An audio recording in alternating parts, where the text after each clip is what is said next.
So we are going to start the lecture today, the syllabus part, and today my agenda will be like to complete the first chapter, which is really important in your exam, because it consists of various models, which will be required. In- Depending upon those models, questions will come. So it is a very important chapter, and so do it nicely. And I'll be doing few questions as well.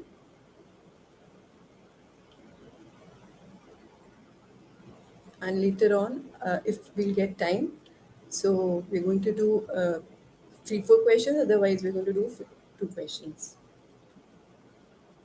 Sure. Yeah. Um, I have a quick question. So, Yes. I was going through the material which you have shared yesterday. I Yeah. just wanted to understand, is there a correlation between the APM paper and the SBL paper?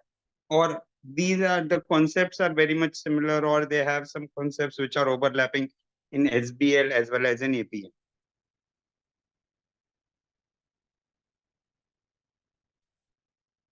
APM, in APM you are basically, I told you yesterday also, you're acting like a consultant, and in Correct. SPL like you are acting like a CFO. So that is the basic Okay. difference. Yeah.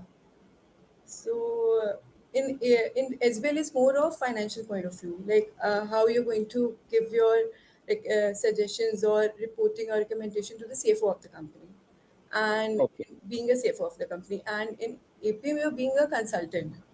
So it is a difference in that. Like few models are there, Porter five forces and best analysis. You're going to get an SBL also, but the application is different. You're solving question from a different point of view. That is the Okay. difference. Yeah. Got it.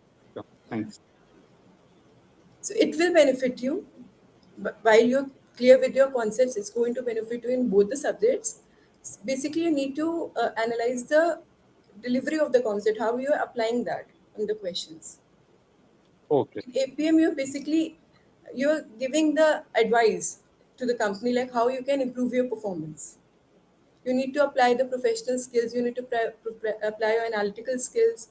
You're going to give like what different strategic management techniques you can apply in different contexts, business contexts. So that is important in APM. Sure. Yeah. Any other question you have? No, I'm good. Okay, thank you. So I'm sharing my screen.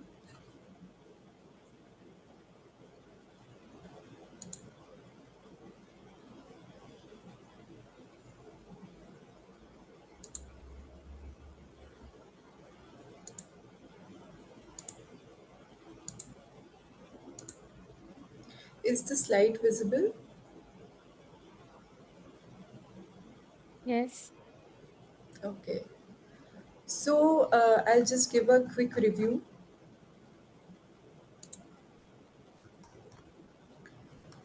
These basic 5 broad syllabus headings were there, which we had discussed yesterday. So I just want to go through the headings and the chapters one by one so that you can understand the basic, like what it is all about the syllabus. So first is the strategic planning and control. Second is the risk and uncertainty on organizational performance. Third is the performance information system and developments in technology. Fourth is the strategic performance measurement. And fifth is the interpreting financial statements for different stakeholders. So, in the first syllabus part, if you're going to see the A part, you're going to see the strategic management accounting chapter, which is really very important. And second is the performance hierarchy. Third is the performance management and control of the organization. Fourth is the business structure. And fifth is the environmental, social, and governance factor. You're going to see by the name itself signifies the strategic planning and control. So these chapter uh, are the part of this planning and control. And the second is the B, which is impact of risk and uncertainty on organizational performance. It relates to the different risk and uncertainty situations which the organization faces. Third is the performance management information system, that is related to the technology, how you're going to use your technology in the organization. And fourth is the performance measurement. So in performance measurement, various chapters are there in which the measurement in respect of the private sector, the divisional performance or the transfer pricing issues, the strategic performance measures in non-profit organizations or non-financial performance indicators and quality and human aspects of performance management. Fifth is it is related to the interpreting financial statements for different stakeholders that provides the alternative views of performance management and complex business structures. So I have gone through these broad areas so that you can identify while I'm doing the chapter one. So it falls under the part of strategic planning and control. So are you getting this? Yes.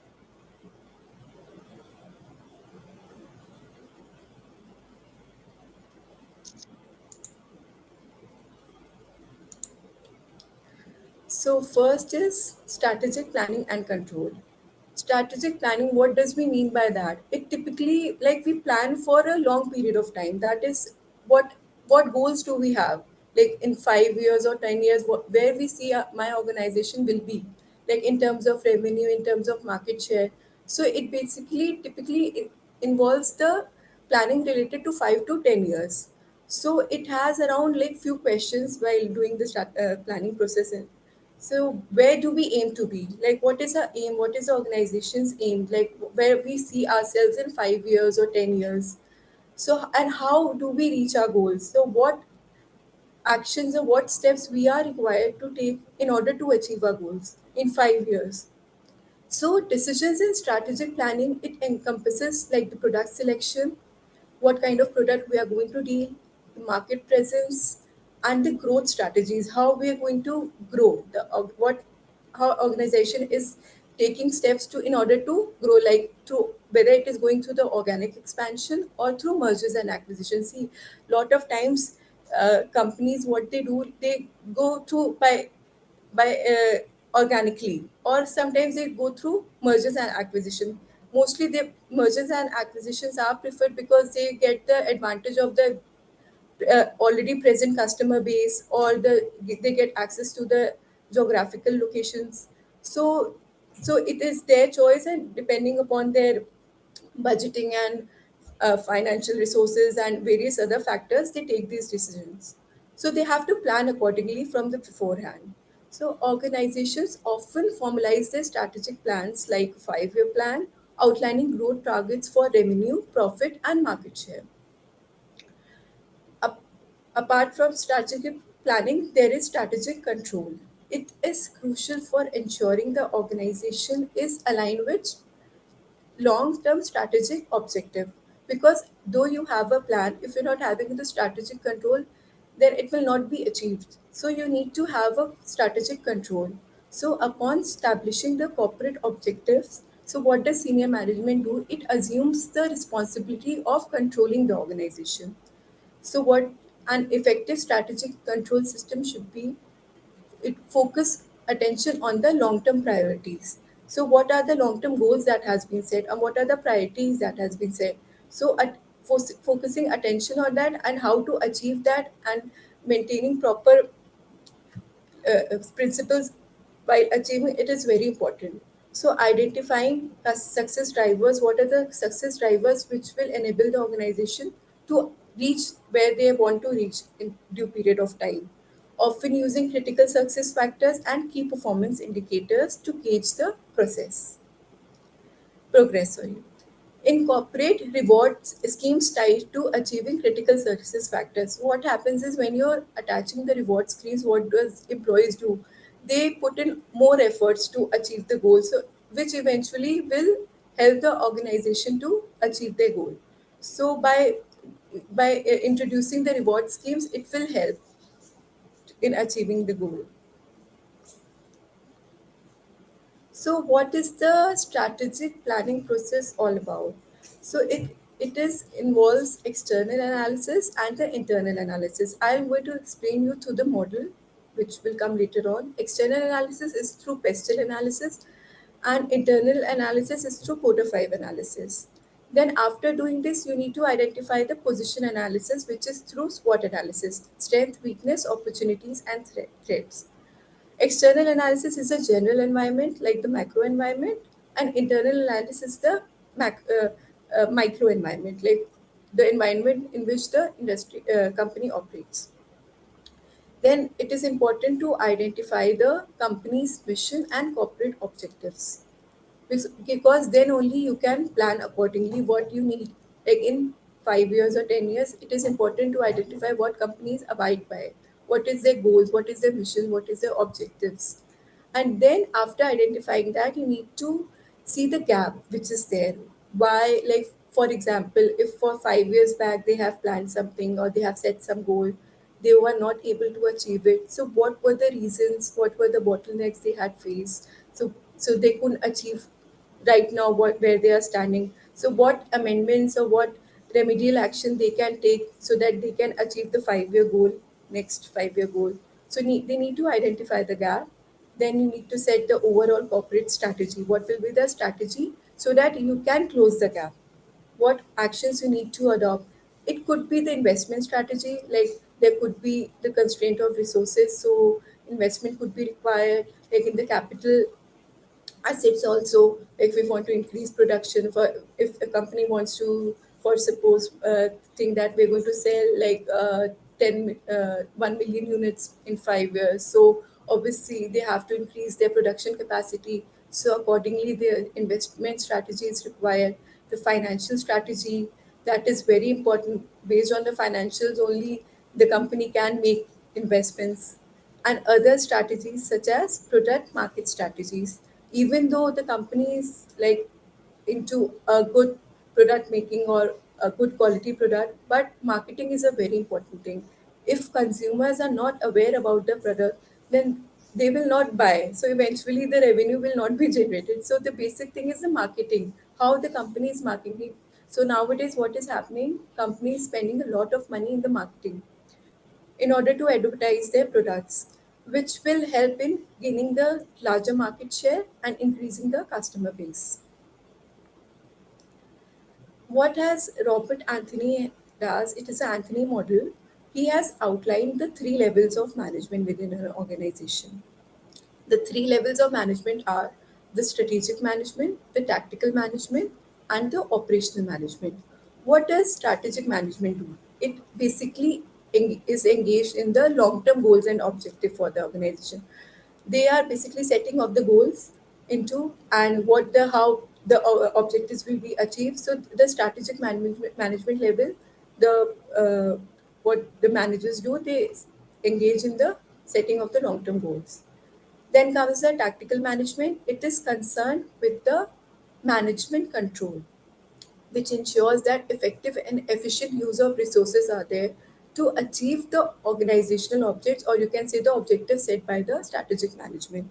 So even though what does strategic management do, even though you have the budget by set by the management, like the and accordingly the resources are there, so they basically ensures that there are proper optimal utilization of resources, or there, as the company is following the budget, there is no adversity or there is no overconsumption or underconsumption. So basically, they are concerned with the control, management control. Then comes the operational management. It ensures the execution of the day-to-day task in the organization which is happening. I'll take an example of the Reliance Industries Limited. So, are you clear with this point till now, or are there any questions? Quick question. So Yeah. when, like for example, the Anthony model, so do we need to remember all that, or this is See, just for reference? what is important is that you need to learn the technical terms. That is very important for framing of your answer. If you're going to simply write, even though you're understanding the concept and you're simply delivering in your own language, now that will not create an impact on the examiner. If you're using the technical terms now, that will beautify your answer and it will help you to gain your marks. So, what is that professional skill marks is there now? It is how you're delivering your answer. Okay. So I will not say that you're going to do the rote learning everything, but learn the basic technical terms. Mhm. That is important. And see, strategic, tactical, operational, that you have to know that three models are there. Correct. Yeah. Any Sure. other question? What are the compositions of these management? That I'm going to explain to you later slides. Oh, oh, Strategic management is basically the higher level, and tactical is the middle level, and operational is the lower level of the organization. yeah. And Okay. basically, when I'm going to explain you later, then you'll understand in a more better way. Oh, I'll take the example of the Reliance Industries Limited, the strategic management part. So, what is their goal? RIL, what is their goal?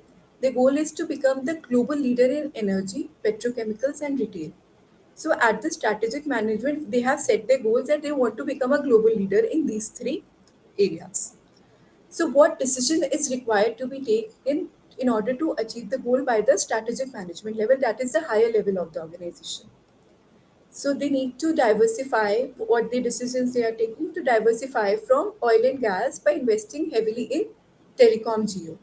So what decision they took that they need to diversify their resources or their attention from oil and gas business division to the telecom division or the retail Reliance retail and renewable energy.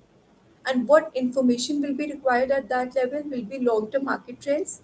They forecast what will be the revenue growth, what will be their market share, what will be the market presence in the future. Several teams are there which do the R&D activity for these. So information that will be requiring is the market trends, the competitor analysis. That is very important part because by analyzing your competitor, you are required to take several decisions at the higher level. So is there any monopoly? If you're entering into a business, there is a monopoly, then it will be difficult for the new entrant. Or since they are dealing in oil and gas, so they're venturing into a new totally business. For example, in another business I'm talking about, not about RIL.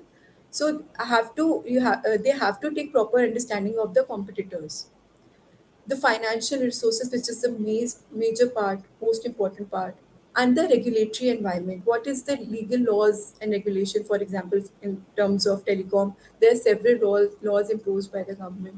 So the compliance of that.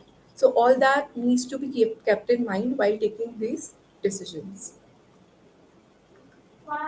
so Then, quick Mhm, question. So, mhm, for example, when they are doing strategic management, mhm. instead of being a global leader in oil and gas, so are they not digressing from the strategic decision in that case?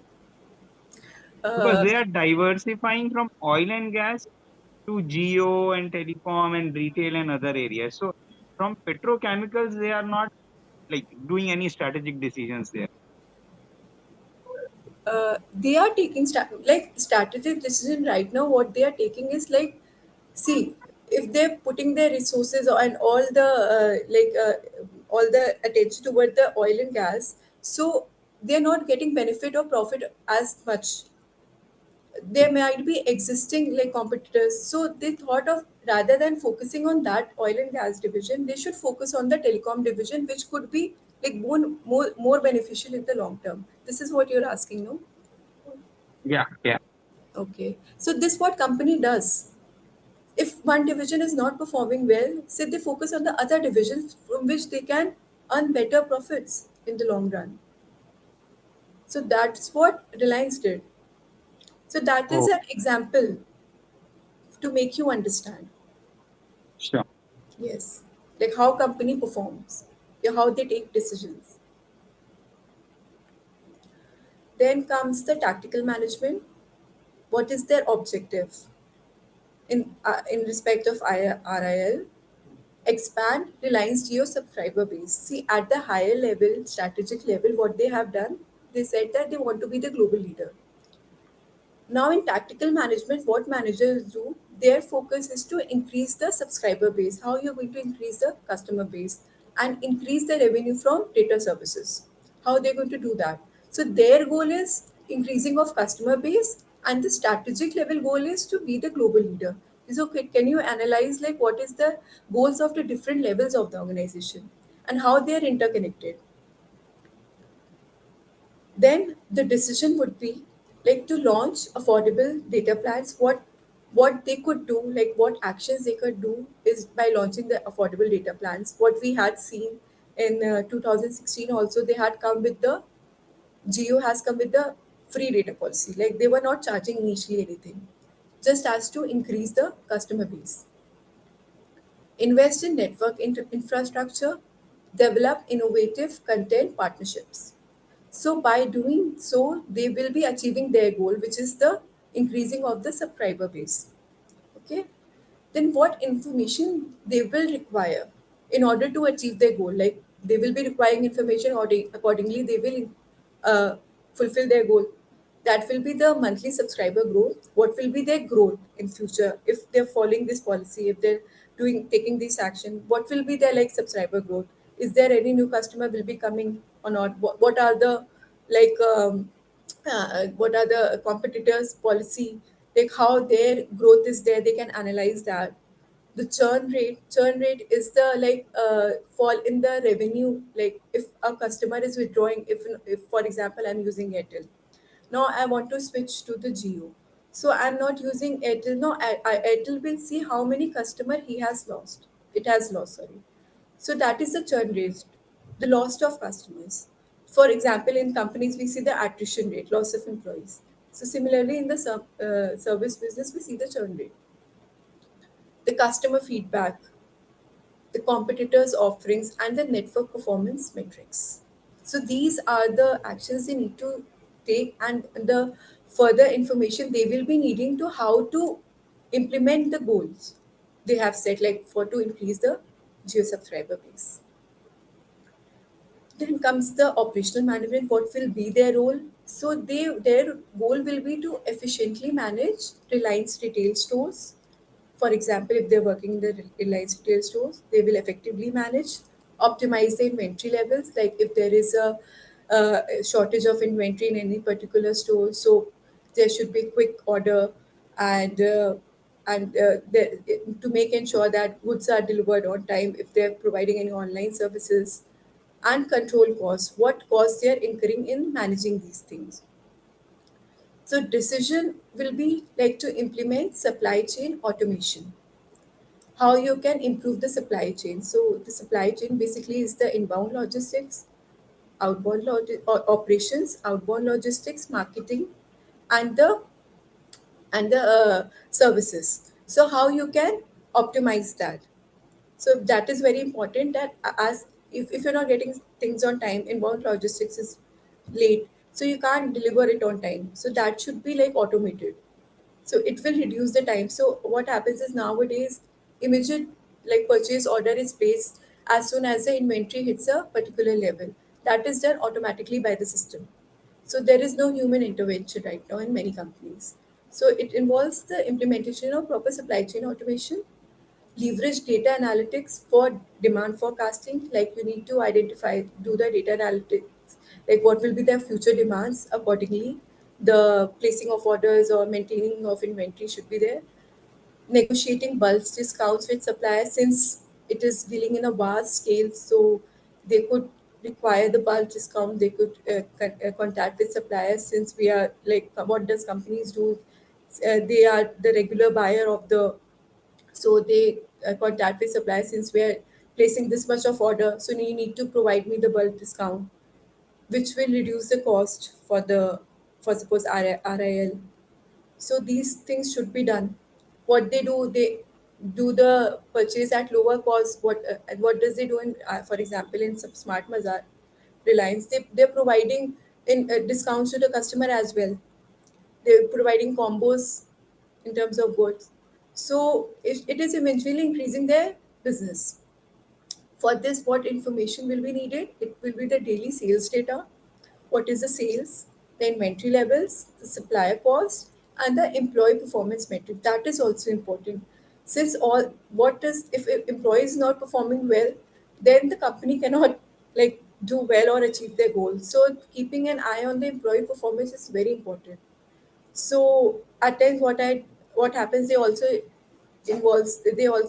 implement the reward schemes. See, for if you're going to do this much of sales, especially in stores, so you're going to get this much of bonus. So keeping an eye on the employee performance is also important. A quick question. See, Yes. the technical management was more on the telecom sector.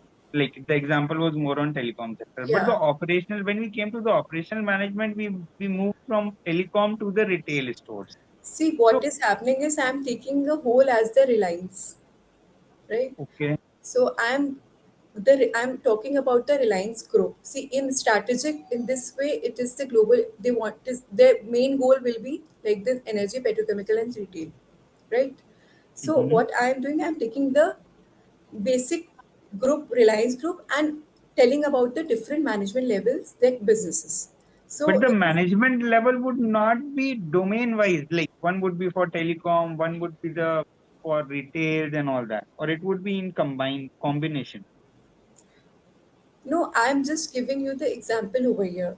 Like, for Okay. example, the different levels, how they're dealing. It is not a particular like business. You're not going to get that question like this. Just for the explanation purpose, I'm just explaining it to you like how it is happening at the different levels for to make you better understand. See, if I'm going to take a particular business and I'm going to tell different level wise, maybe you're not going to understand. See, what I'm taking is the practical examples, right? So Mhm. it right now you might be understanding it more well, the different business areas. So that Mhm. is why this has been taken, and it has been taken from the book, which has been provided by the VGLD. I've Okay. prepared the slides from that only. Okay. Yeah. So I will. Any other question you have? No, I'm good. Okay. Hopefully you are clear with this, the different levels of management. Yeah. Okay. Thank you. So the strategic planning. Now this I'll tell you about the strategic planning, the activities and the control measures at the different levels. Okay. So, in strategic planning activity, these are basically associated with the strategic planning, like deciding which products or markets to be in. So, this slide is going to give you an overall general idea, like what is it? Not taking a particular example, like examples I've explained you earlier. Now you're going to get the better understanding while reading this. Making investment decisions, planning for environmental changes, identifying the competitive advantage of the organization. Okay. So longer term time scale could be any years, 5, 10, 15, 20. So these are basically associated with the long term decisions. What could be the control measures in strategic control measures? It is related to that aspect of management to which organization ensures that it is achieving its objectives. That is that is contemplated in the strategic action. If not, what corrective actions they are required to for strategic effectiveness. Then comes the tactical planning. By implementing strategic decisions, often through a long-term plan, it is necessary to prepare an annual budget and or monthly budget. So and comparison with the actual. So what happens is even though actual budgets are prepared, accordingly what happens is the flex budget is also prepared based upon the actual numbers. So it gives the more better performance of the business, idea of the performance of the business. So these activities are done at the tactical level. The staff recruitment, the shorter time period for planning, it involves a shorter time period of planning, typically 1 year ahead, and it involves both the internal and the external information. Now, the tactical control measures. These activities are part of tactical planning. By analyzing profits of the business segment, they can make decisions accordingly and also analyzing the external factors that are to the organization. That is also important that I will explain you in the Pestel analysis. So what are the present or what could be the future of the market, doing the study of that, and accordingly performing the investment appraisal, like what will be the investments that needs to be done. Evaluating that is very important, and that is done at the tactical level. Then comes the operational planning activity, that is the day-to-day activity, the routine planning. Like this, for example, in terms of employee, the staff rotation, like there is the proper segregation of duties, then rotation of duties, that is very important. Program decisions like ordering inventory level when the levels fall apart to reorder points, and based on the internal transaction based information, what the internal information the management is receiving from the company. And what could be the control measures? It is the monitoring the variances, that is the material, labor, price, all the variances that is there, and how could we reduce the variance if it is the adverse. Then tracking the receivable and payable levels, like what is the age payable report, what is the age receivable report. So analyzing that is very important, and managing the payroll details, addressing customer complaints, and recording the output details. Just give me 2 minutes, okay? Sorry.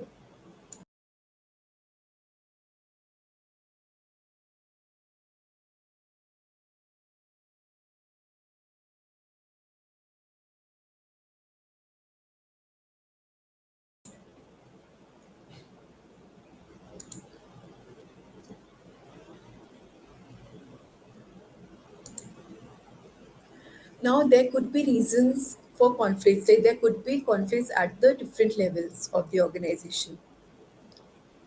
So, conflict could be at the strategic level and the at the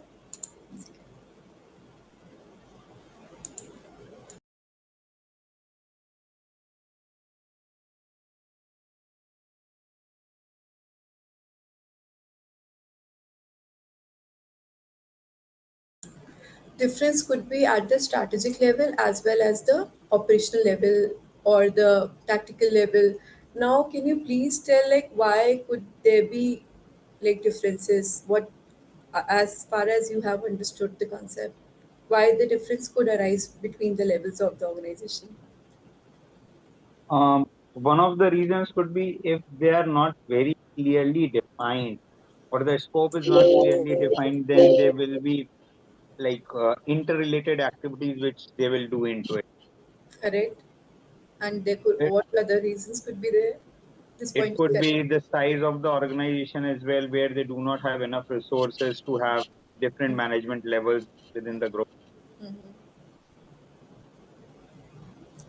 Any of your points, Vidi?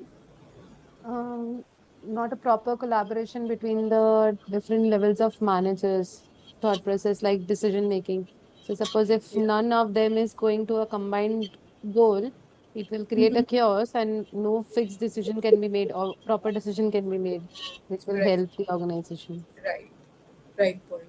So what you are able to identify is because of your practical experience, right? Because you all Yeah. are working.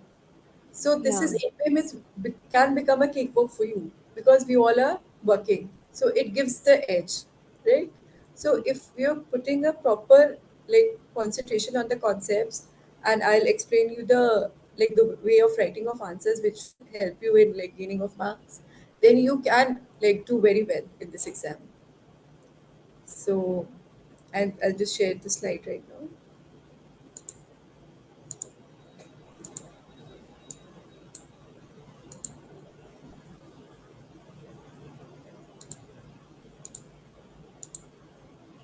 See, reasons for conflicts between the strategic plans and the short term local decisions could arise due to various reasons.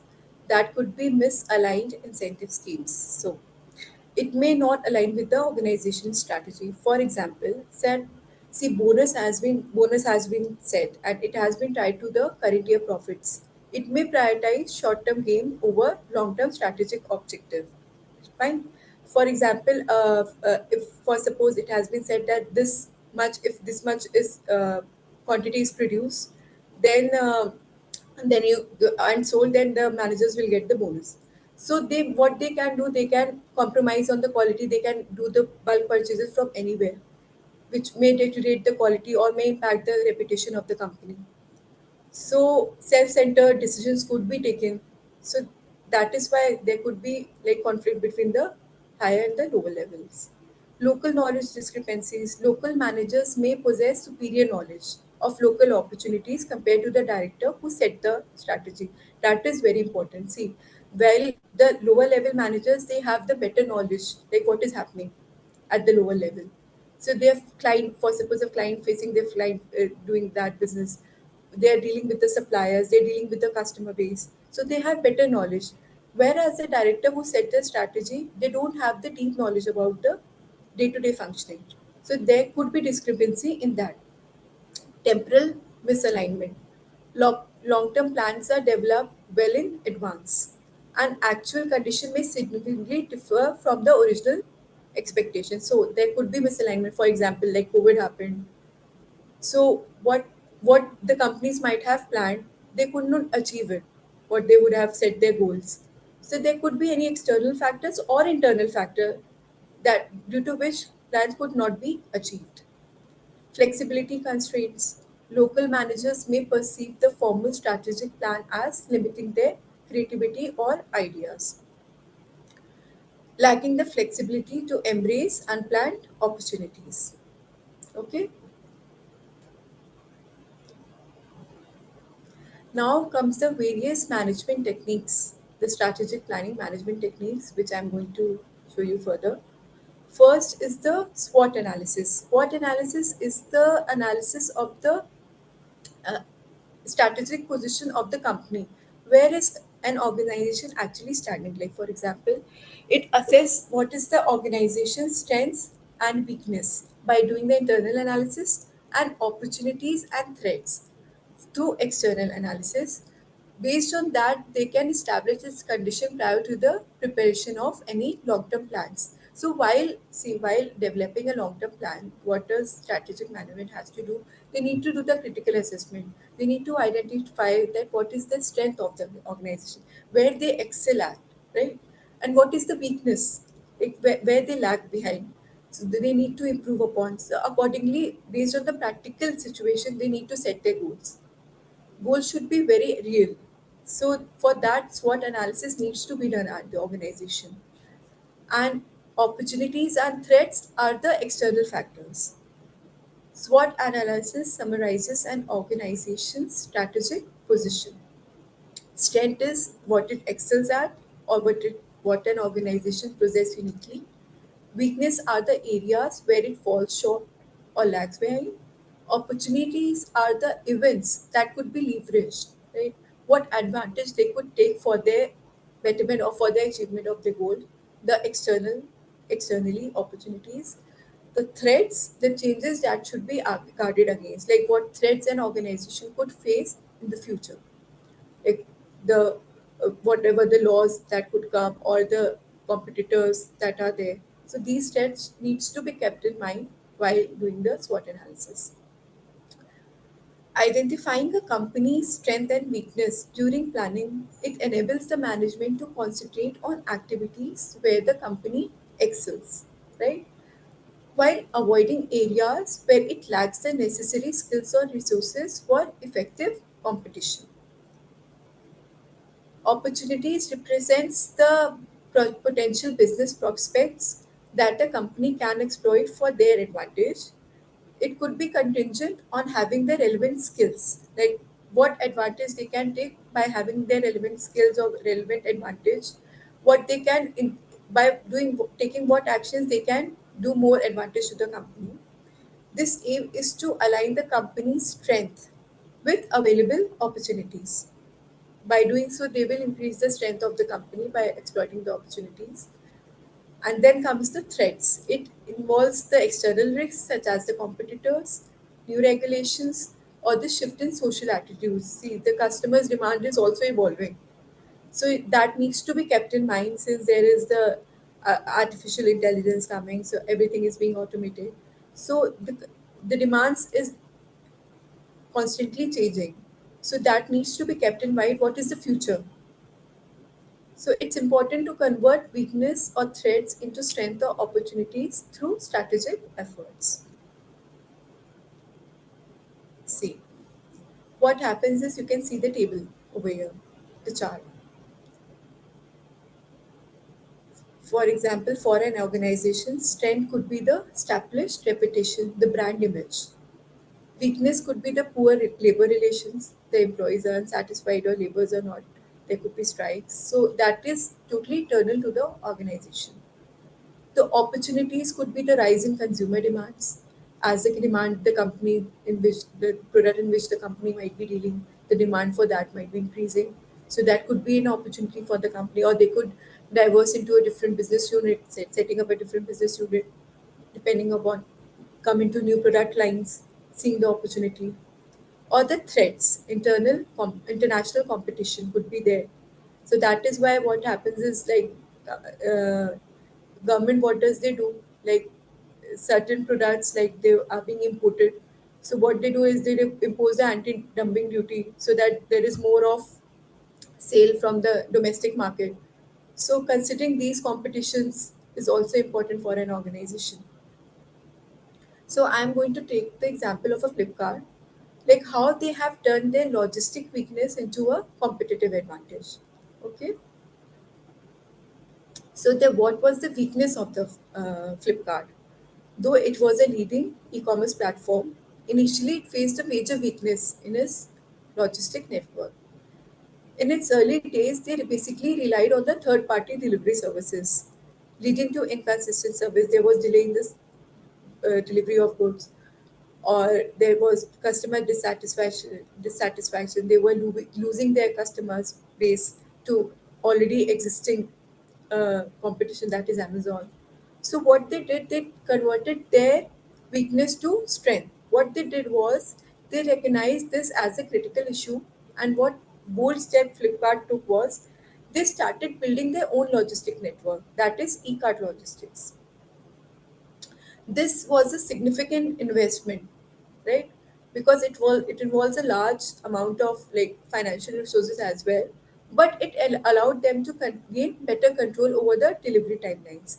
So though they thought that there is a great investment right now which might impact the company financials, but it will help the company business in the long run. What they got the better control over the delivery timelines, improve the customer experience, and reduce the costs. What impact it did, it by doing so it has built its own logistic network, turned out to be a game changer for Flipkart.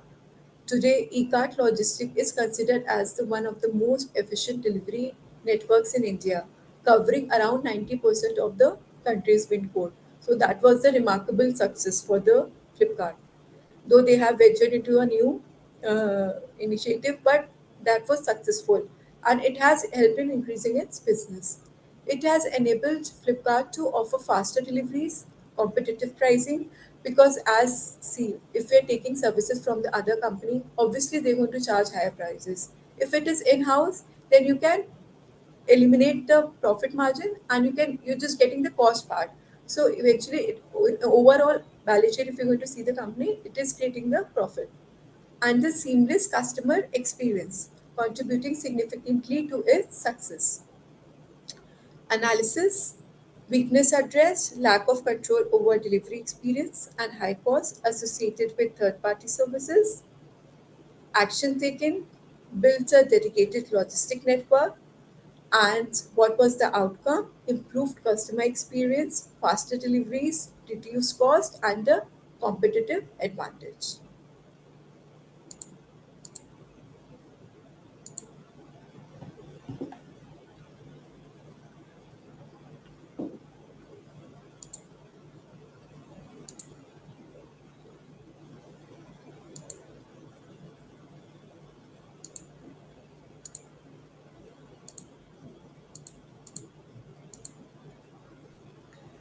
Now, I'm going to take the another example of that is the Reliance Jio turning threat into an opportunity. Threat was high mobile data tariff dominated in the Indian telecom market. So limited internet access for a large population. We have seen like before 2016, the charges was quite high for the internet services we were taking from the telecom providers. So it was the basic threat for the company while venturing into this. Opportunity: Reliance Jio saw this as an opportunity to disrupt the market by offering significantly lower data prices. Action: what they did was they launched the 4G mobile services in 2016 with aggressive data pricing and making internet data affordable for all. Through that, there was offered a free voice calls, bundle app with subscriptions, like various subscription application subscription they had provided, focused on rapid network expansion and improving internet infrastructure. So what realized it, they were turning their threat into an opportunity. Now, since they have risen their prices, so it was a long period of time, but now they have captured a lot of market. What is the outcome? Jio's disruptive pricing strategy led to a massive influx of new subscribers, revolutionizing the telecom landscape in India. Increased internet penetration and mobile data consumption across the country, Jio became the leading telecom operator in India, forcing competitive price reductions and benefiting consumers. So, have you understood this concept? Yeah. Okay. SWOT Yes. analysis is basically the analysis of the organization in which they are, like for strategic management, if they take, like I told you, they're venturing into a new product line or new business. So SWOT analysis is very important at the strategic level. Any other question? Quick one. So this SWOT analysis, I understand it has to be done at a strategic level, but can it also be done at tactical and operational level Yeah, as well? this could be done. See, all levels are interconnected. Strategic level, what they take decisions based on the reports given by the tactical and operational level. Mm-hmm. So, see what is the different line of chain of management is there. So they need to provide the report of their level, like what is Yeah, happening, right. because they are more aware of the activities that is happening, or they're more aware of the scenarios or situations at their level. Mm. So they what they strategic level do, they form goals or they take actions or they form objectives based upon the reports provided by the lower levels. Okay. Yeah. Thanks.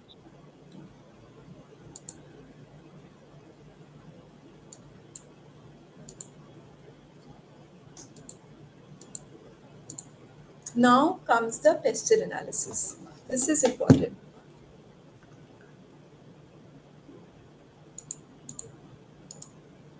Is my screen visible?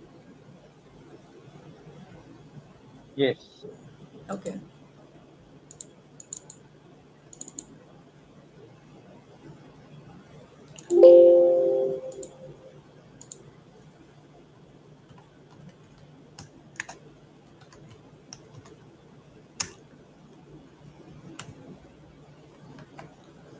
Okay. So the first in Pestel analysis, it is the acronym for political, economic, social, technological, environmental, and legal. It basically helps to analyze the external environment, especially used when you are starting a new business. So it is more specifically look into macro environment factors that I have told you. That is first is the political.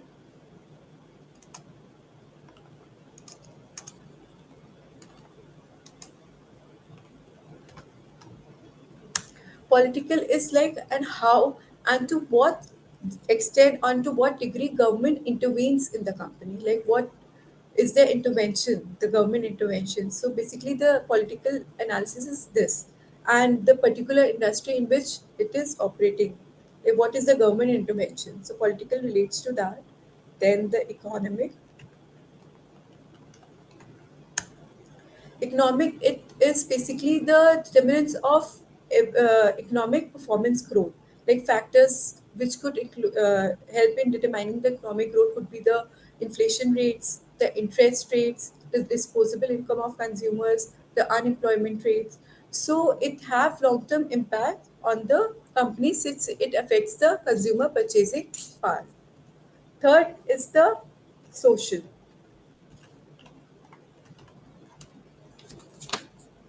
Social, it represents the demographic characteristics like the customers' values and the principles in which the organization operates. This includes such as the population growth rate, the age distribution, the income levels, and the health and lifestyles of the consumers.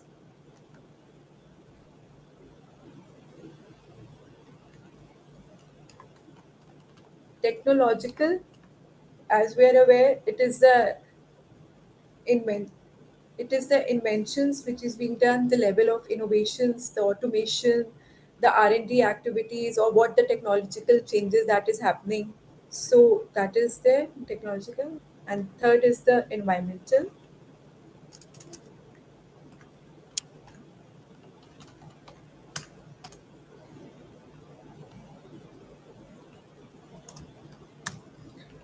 In environmental, it is important to see the various laws that is there. If suppose if a industry is into leather industry, so various pollution laws are there which they need to abide by. So considering the environmental factors is also very important. The laws, legal factors are the laws. Health, like for suppose the health, the safety, discrimination, the antitrust laws or the anti-discrimination laws, the various laws are there. So pestle analysis is the basically the analysis of the external environment.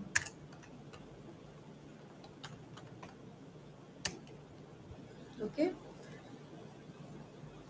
it is very important. See, a question could come on this. Like they could provide you the scenario and they would say, do the pestle analysis of the following company. So you need to identify by seeing the political, what could be the pros and cons, what are the political factors that is affecting, what could be the economic factors, what could be the social, what could be technological, environmental, or legal. Right now we're going to complete it like detail wise, but I just give you a brief. Now you're going to understand it in a better way.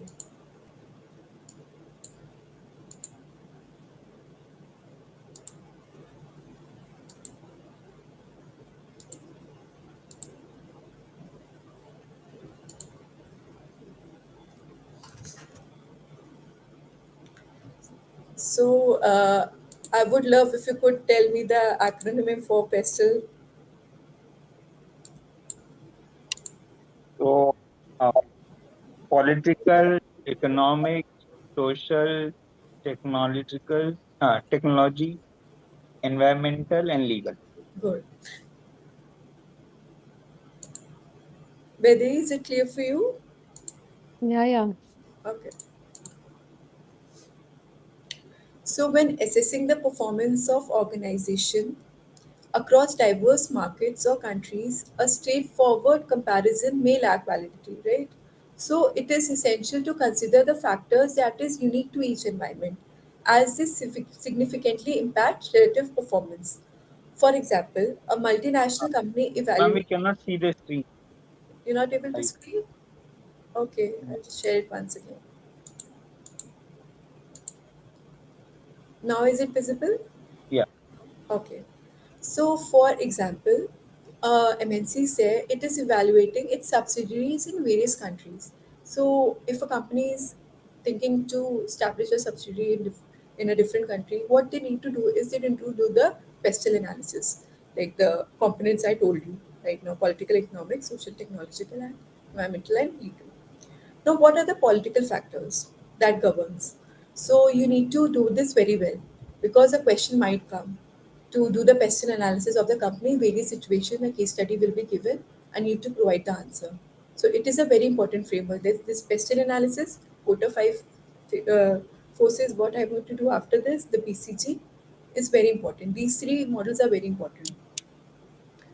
So the political factors will be the political landscape significantly shapes business performance with key considerations including the government control, which is very important. Varied level of government interventions ranging, ranging from a laissez-faire approach with minimum regulations to heavy regulations. Impact on business operations, the compliance cost, because at times what happens is the compliance cost is very high due to which deters the company from establishing the subsidiary, and in extreme cases, the political reliance on bribes for continued operations. So these are the factors which needs to be considered while establishing any subsidiary or starting a new line of business. Political stability, the likelihood of government continuity or imminent change. For example, if a country has a political turmoil, so no company would like to establish a company over there because it will create hindrance in their working. So political stability is also very important. For instance, government continuity and examining the stability of the existing government and the probability of upcoming changes. So it has an impact on business planning. Because unstable geopolitical environments, they create uncertainty for business in planning, for changes in laws, including taxation. Are you well with these 2 points, government control and political stability? Yeah. What is laissez-faire approach? Laissez-faire approach, I'll inform you in due time. Okay. Government attitude toward business. The stance of a government toward business varies globally, impacting their operations like business friendly policies. See, the UK Enterprise Finance Guarantee Scheme guaranteeing 17%, 25% of loans for qualifying small business. So the what the government incentives are being provided, that is also very important. See, for example, in the export business, so the government provide various incentives like the export promotion capital goods are there. Like for if you are exporting, you could in terms of GST also you can make export and claim the ITC refund and all. So the various schemes government provides in terms of like drawback is also provided if you're exporting goods. So for different lines of business, different schemes government provides. So that is very important. See, if your government is providing good incentive, so it will be a good decision to establish a business over there. So government attitude toward business is also very important. Then comes the example of the political factor, that is make my trip. Political factor, government initiatives like for this make my trip, government initiatives promoting tourism and digital payment. See, make my trip, why is it able to like gain so much of market share? Because of the government promotes the tourism and digital payments. So impact on make my trip is the opportunities, the increased travel demand due to tourism promotion, wider adoption of digital payments facilitating online bookings, because customers what they look for the easy and quick booking. So by doing so online, they are increasing the tourism business also, and it is helping the company as well. And what the challenges it is facing, the regulatory changes impacting travel fares and commission, potential data privacy concerns.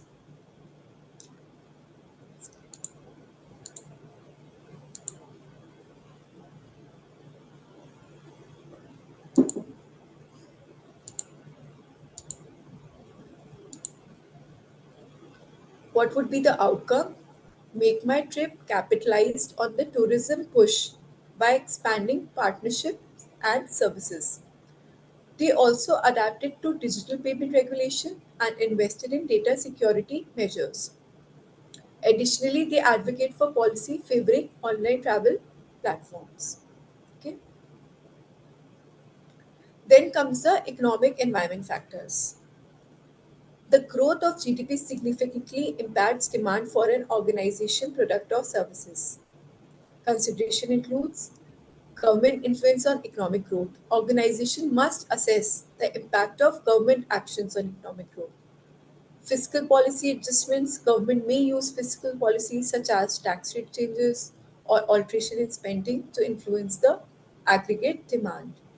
Third could be the effect on aggregate demand by decreasing taxation rates or increasing government spending. What I told you, the incentives which the government provide, which stimulates the aggregate demand, fostering economic growth. Fiscal policy, the strategic use of government spending and taxation to shape and influence the overall economic conditions. The example of Ma'am, the I a have quick okay. question on the previous slide. Mhm. So are these just the environmental economic factors, or environmental factors are also included here? No, these are economic environment. Means it related to the economic environment. These are Oh, economic factors. Okay, one more yep. question I have. The last 2 points are actually related to the second point itself, right? Fiscal policy adjustment that includes our demand adjustment Yeah, as it has well, the given the taxes. yeah, it is given the like explanation of these first 2 points. Okay. Any other point that we can consider in the economic factors, like apart from that government policies or You fiscal can see policy? the like as I told you earlier also, you can see the like what like for example any, while establishing you can see the exchange rates, currency is different. So Hmm. considering exchange rate, inflation rate, how is the inflation in the country, or the interest rates. See, at times what happens is what government do is like if they want to curb the lending of the company or something, they increase the interest rates. Okay. So Yeah. interest rate is also an important factor while So I determining. guess all the financial Yeah, factors all the will no, probably come under this. yes, like Mhm. what is the disposable income and in the hands of consumers. So these are the economic factors which needs to be considered. Okay. Yeah. So for example, I'll take the in this the ITC. Economic factor is the rising disposable incomes and increasing health consciousness among consumers. So what is the impact on ITC, right? So challenges the potential decline in cigarette sales due to health concerns. So ITC is dealing in the cigarette business. So what is their challenge? That the cigarette business is going down due to health concern, health awareness which is being done. So, what is the opportunity they have? They can diverse their product portfolio to cater to changing preferences by focusing on non cigarette FMCG products like food, personal care, and stationery. So, here they can diversify their business. Instead of manufacturing of cigarette, they can focus on these lines of business. Action: ITC invested heavily in research and development, expanding its non cigarette FMCG business. They launched new products, acquired existing brands, and entered into new categories like dairy and education. See what the company does if they feel that particular line of business is not to their favor, is not favorable for them. They diversify into different line of business. Say initially they were dealing into cigarettes, which was causing health, which was the sales was falling due to the health concerns awareness. So they what they thought they should diversify into different line of business. Now the outcome. ITC successfully mitigated the risk of declining cigarette sales by growing its non-cigarette MCG business, which now contributes significantly to its overall revenue. This diversification strategy it helped them to adapt to the changing economic environment. So this is how you need to follow. Like while considering different factors, you need to follow these points. These are very, see, you have to apply your analytical skills because you're going to get this case study, different case study, different business context. So you need to identify like what is the basic thing, gist of these factors. Political is related to the government, economic is related to the financials. Then comes the social factors. Social factors are also known as the socio-cultural factors. It encompasses the impact of societal changes on the organization, which includes the demographic shift. See, the changes in population demographics, such as increase in the number of pensioners, influencing demand for specific products or services. For example, the package holidays for senior citizens. The attitude shift, evolving societal attitudes like increasing health consciousness, affecting demand for certain products, like the demand for as health awareness is there, so the demand for sport equipments are increasing, and like as health consciousness, I took the earlier example of the cigarettes, so they had diversified, and the declining demand for others, that is the tobacco products. Attitude changes extend to the preferences for the imported goods, leisure activities, retirement, investments, and the green products and the renewable energy. So these are the few points which you need to keep in mind. It varies from the business to business, right? So the population growth and the life expectancy, variations in population growth rates and the life expectancy can impact the economic dynamics. An aging population may lead to a smaller workforce and affecting economic contribution because see, if a more of young population is there, so more of employment and more of revenue generation. If a older population is there after the pensional group, so it will impact the revenue of the economy. so affecting the economic contribution and tax burdens with increased demands on pensions and healthcare. Now we're going to take the example of the NICA for social factor. See, growing women's empowerment and evolving beauty standards, embracing diversity and inclusivity. So, what is the impact on NICA? The opportunity for them, it is to cater to the needs of diverse women by offering a wide range of beauty products and promoting inclusivity. It has been the opportunity. The challenge will be the addressing the evolving preferences, because as the demands, as the preferences of the consumers are changing, and maintaining the brand identity and navigating the potential controversies. Action: Nykaa expanded its product portfolio to cater to different skin tones, hair types, and beauty preferences. See, we have seen Nykaa is associated with so many brands which are dealing with different product lines. So they actively promoted inclusivity in their marketing campaigns and featured diverse models. Right? Additionally, they partnered with women entrepreneurs and social influencers to connect with their target audience. What is the outcome? Outcome will be the Nykaa capitalized. What they did, they capitalized on the changing social landscape by promoting inclusivity and diversity. Since online business has also increased and has uh, uh, a wider area, so it has helped in Nykaa in reaching to the large number of consumers. So they resonate with modern women and have become a leading beauty platform in India. This demonstrates their ability to adapt to the evolving social environment.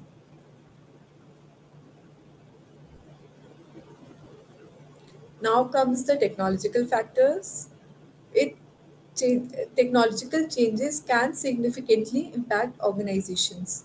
So it includes the technological elements, more automation, changes in communication, use of big data, and influence of the internet. So, are you aware about the big data?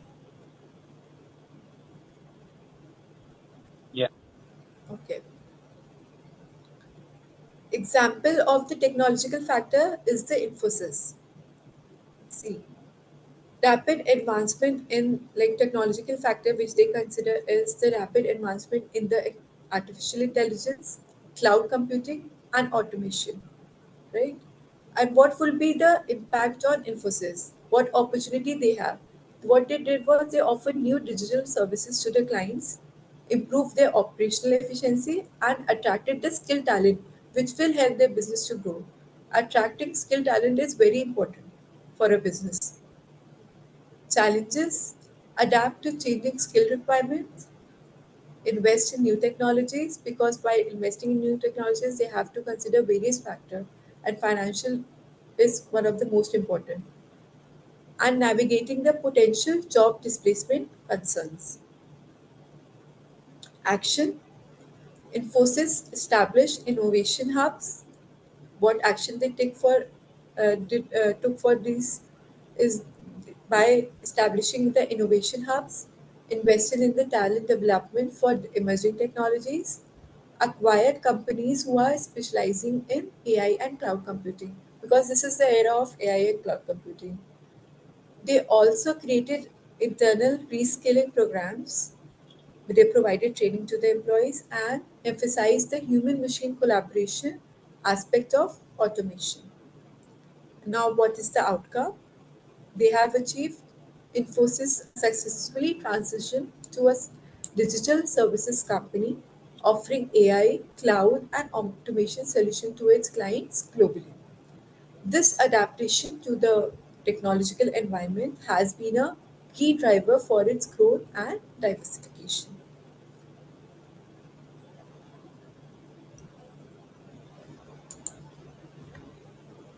Now we're going to do an activity of this, which includes the best factors and the KPI. Okay. Evergrowth Company owns a chain of theme amusement parks in Gagaland. Each park has a range of activities including roller coaster rides, go karting, and space rocket simulators. The management of Evergrowth Crop believes that the market in Gagaland is now saturated and is considering opening a new park in Abeland. So and now the details of the Abeland has been provided. So you're going to get questions of these kind only, somewhat similar. It is a small question, but you're going to get a proper case study like this only. You're just getting an example. Abeland is located 2,000 kilometers from Gagaland. Now, we're going to consider the Abe land. Abe land is governed by the military dictator. Now we can see military dictator word is coming, so it relates to the political factor. Who took control of the country 15 years ago in a military coup. During this period, the government has pursued a pro-business economic policy and several multinationals have entered the country. The government has pursued a prudent fiscal policy and has not operated a budget deficit. Right? Economic growth has been good, so it relates to these points relate to the economic factors, based largely on the successful exploitation of the country's mineral resources. There is mass poverty in Abeland. Now comes the social factor. However, a well educated growing middle class has seen a large improvement in its standard of living during the past 10 years. A recent government policy has started to reduce the level of poverty. Many international groups have criticized the government of Australia for alleged human rights, abuses of political opponents, and campaigned to the government of Gagaland to impose economic sanctions on Abeland.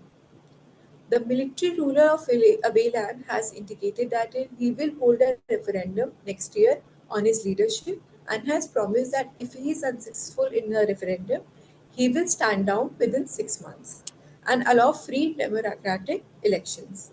Opinion polls indicate that he may win the referendum by a small margin. The largest opposition party, a Marxist group, has pledged to eradicate poverty and redistribute the country's wealth away from the upper and middle class back to the people. Now, what is the requirement? Requirement is to discuss the principal financial, economical, and social factor that should be considered by the management of Evergrowth Crop prior to a decision to proceed with an investment in Abeland. Suggest key performance indicator that could be used to monitor each of these factors. Now, if Evergrowth is wanting to establish a amusement park in Abeland, now it has to consider these factors before taking the decisions, right? So you can guess what factors they could do consider.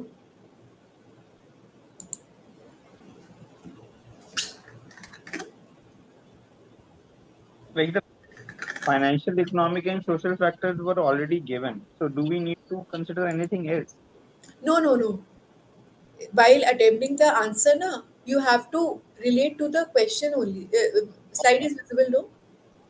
Yeah. Okay, you have to frame your answer relating to the question. You can add your like what is analytical skills too. You have to do. Mhm. You can provide your own points as well in order to make your answer better. But you have to provide the context relating to the question only. Oh, Okay, I'll show you the answer. Then you'll get an idea like how to frame.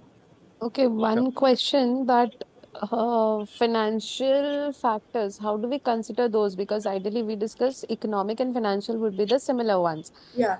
So while explaining, do we consider economic or slash financial factors in the given case, and then we note down those things, and social factors, then we note down those things, and then we provide the conclusion, No, or see, do we have a separate things? yeah, these are like, for example, if they are given the financial, see, you have Hmm. to apply your you have to apply your skills in these only because in Hmm. financial you need to identify what points relate to the financial part, what relates to the Hmm. economic part, and what relates to the social factors. See, Pestel Hmm. is a broad framework.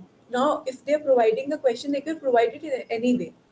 They're not going to follow like they are somewhat similar. Financial and economic have the similar lines, but CRC they're asking the question differently. What is financial? What is economic? What is social? So at that point of time, you need to apply your skills in these only. Professional marks are for these only, like how you're framing your answer, how you're delivering it.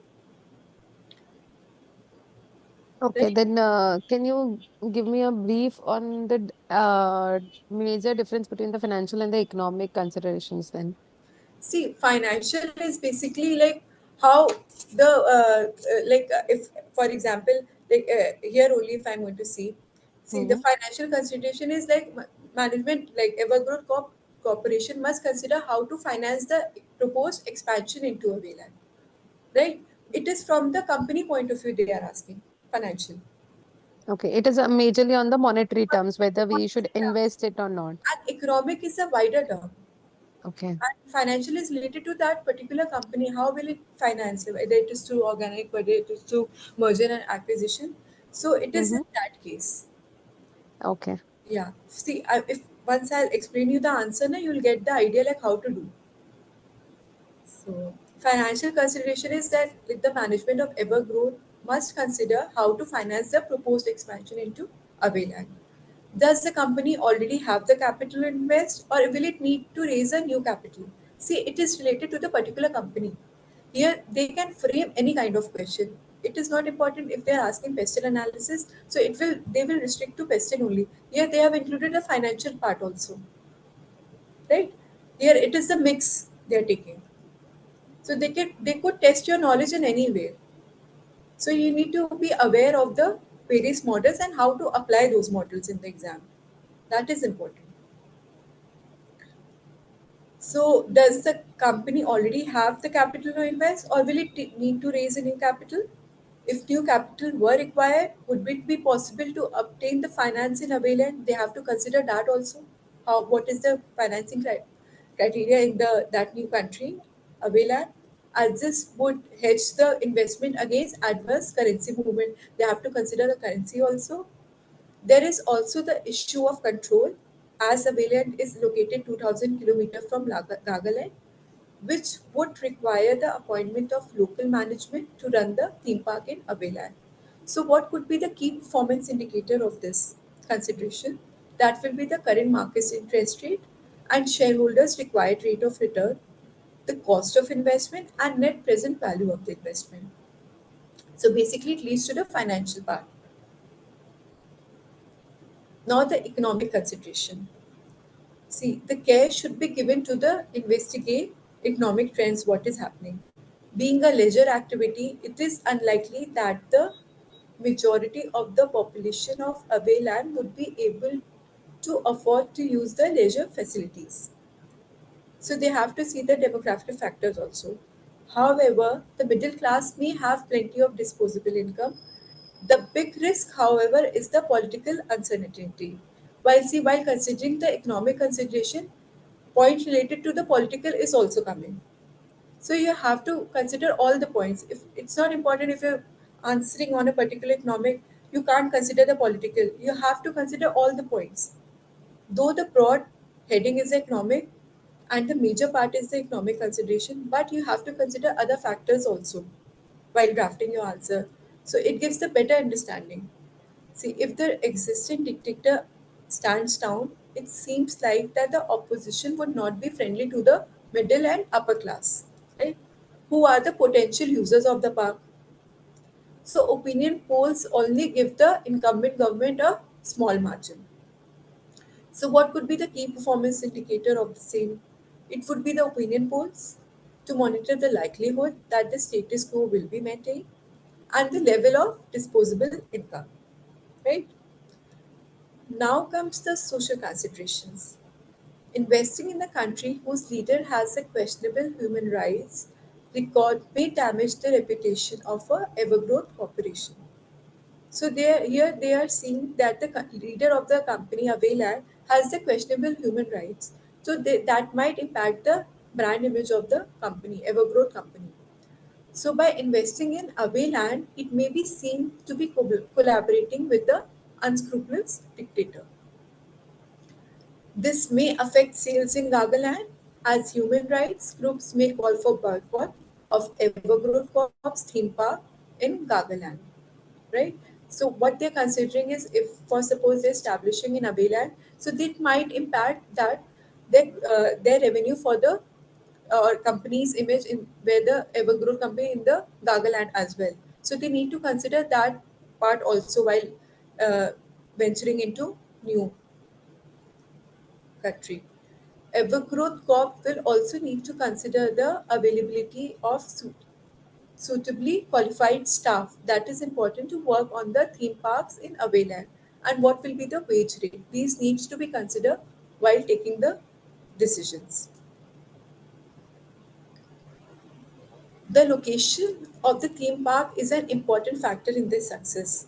The management of Evergrowth may have to obtain local advice on the best sites to locate the park so that they are accessible to the target markets or the whatever the customers are. The company will need to consider regulations relating to the safety. What are the safety regulations defined by the country? And these may be or less stringent than in Gagaland. So they need to identify what are the regulations and whether they are more stringent or less stringent in comparison to the company home country. So KPIs relating to social issues, awareness of Abeland among existing Evergrowth corporate customers, local rate of employment, the number of people living within say 30 kilometers of the location, and number of means of transport. So location where they are establishing the theme park is also very essential while taking the decision. And these are the few factors they need to consider. Then then comes the environmental and ecological factors. The physical environment significantly influences the organizational performance, particularly in sectors vulnerable to environmental shocks like agriculture or tourism.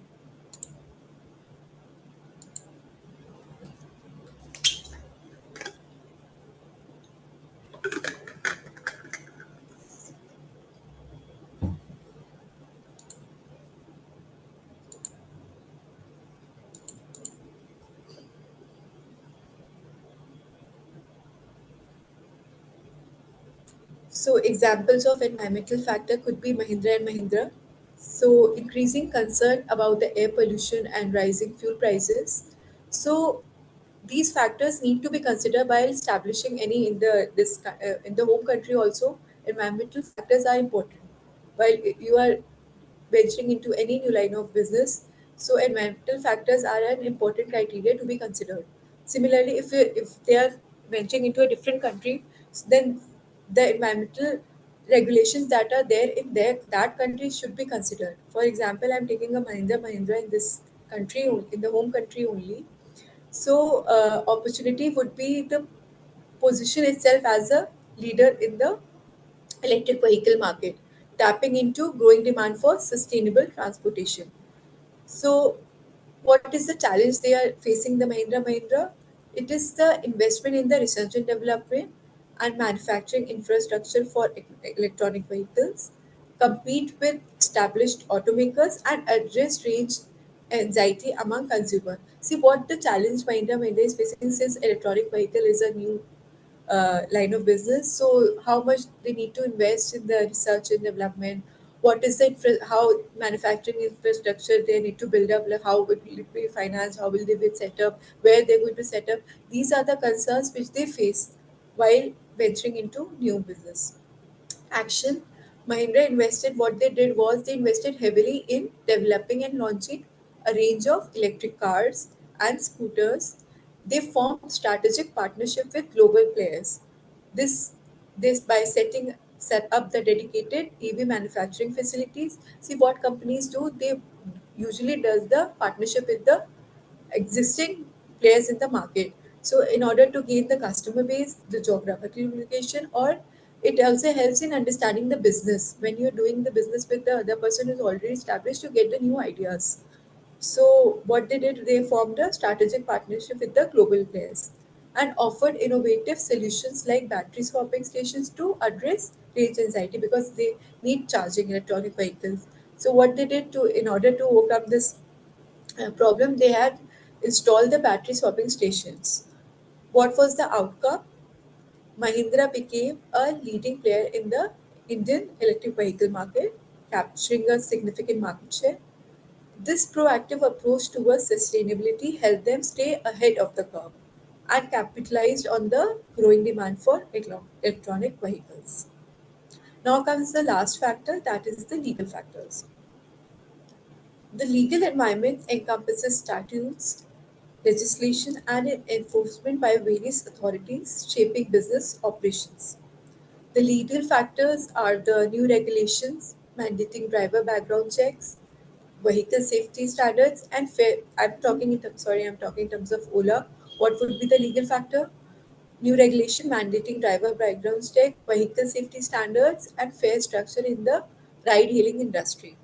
So these are the factors which needs to be legal factor which needs to be considered by the Ola company.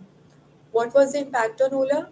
The challenge, the investment in driver training, background checks of the driver, upgrade vehicle fleets, adjust pricing models to comply with the regulations.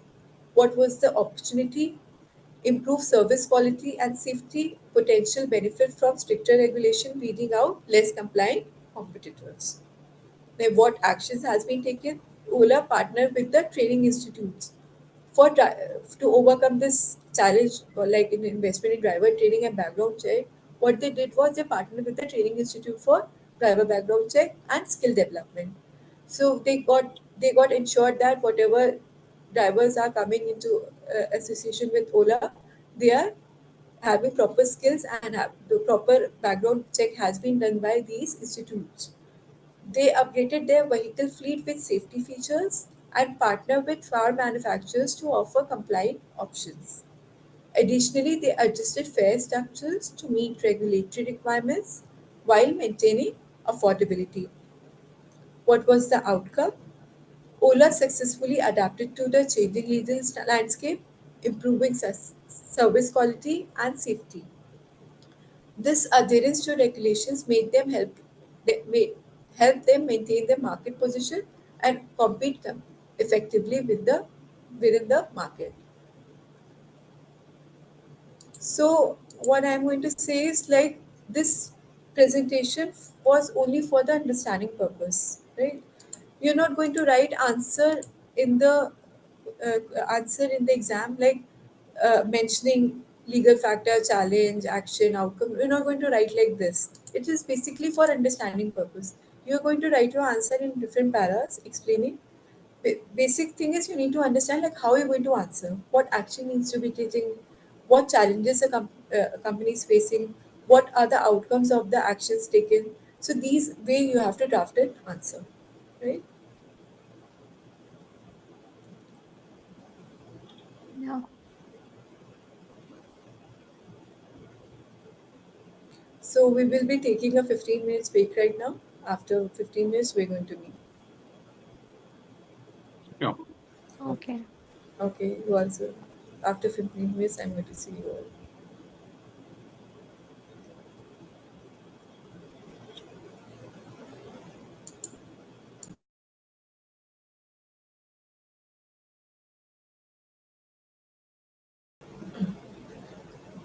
Hi, is everyone back? Yes, ma'am. Okay. Videhi, are you there?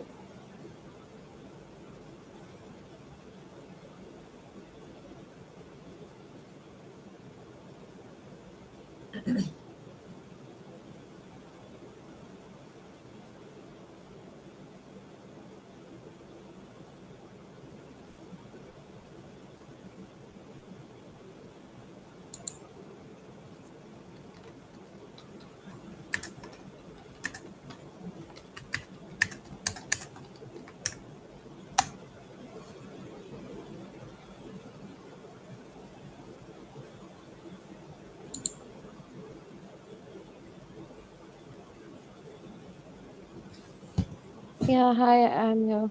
Yeah, hi. We can start. Okay, okay, fine.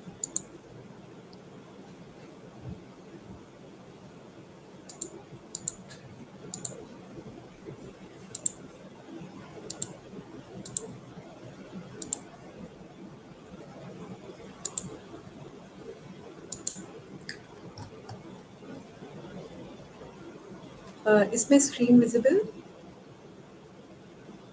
No. Not yet. Okay.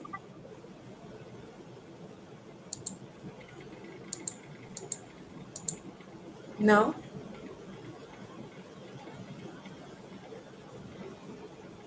Yes, it is visible. okay. Now, after doing the Pestel analysis, we are going to do the Porter five forces model. I'll just explain you about this. These are very important models like Pestel analysis and Porter five forces.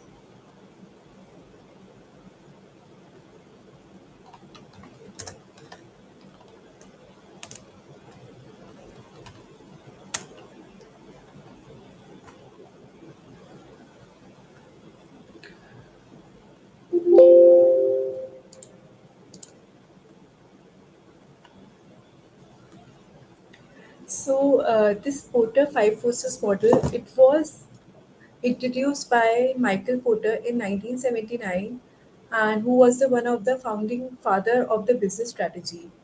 So he published an article like how competitive forces shape strategy. So, as a solution, he came up with five basic forces which determine basic industry structure and determine competitive intensity within which eventually affects the organization's short-term profit and long-term profit potential in an industry, therefore its attractiveness. So Porter five forces was introduced by Michael Porter. So it can be used in external analysis framework, but basically Porter five forces is used to evaluate the root causes of profitability in an industry. Porter therefore have drawn connection which competitive forces on one hand affect the profit potential on the other hand. It basically draws connection between the different forces of the model. So, for example, if a competitive force is high for a business, so eventually the profit will decrease since so many players are there in the market. So, if the competition is high, profit will decrease. So, you have to maintain that level of uh, quality of goods so that there is no impact on the profit. Each of the five forces affect profit potential in an industry positively or negatively. The basic five forces are, which I'm going to tell you, are the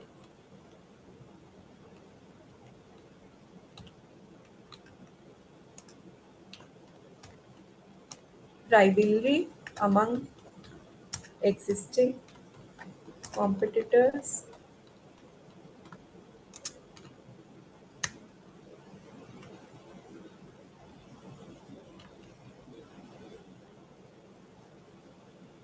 then is the threat of new entrants,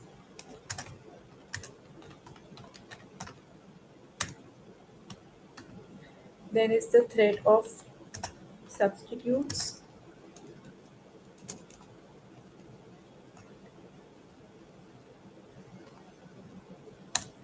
then is the bargaining power of supplier,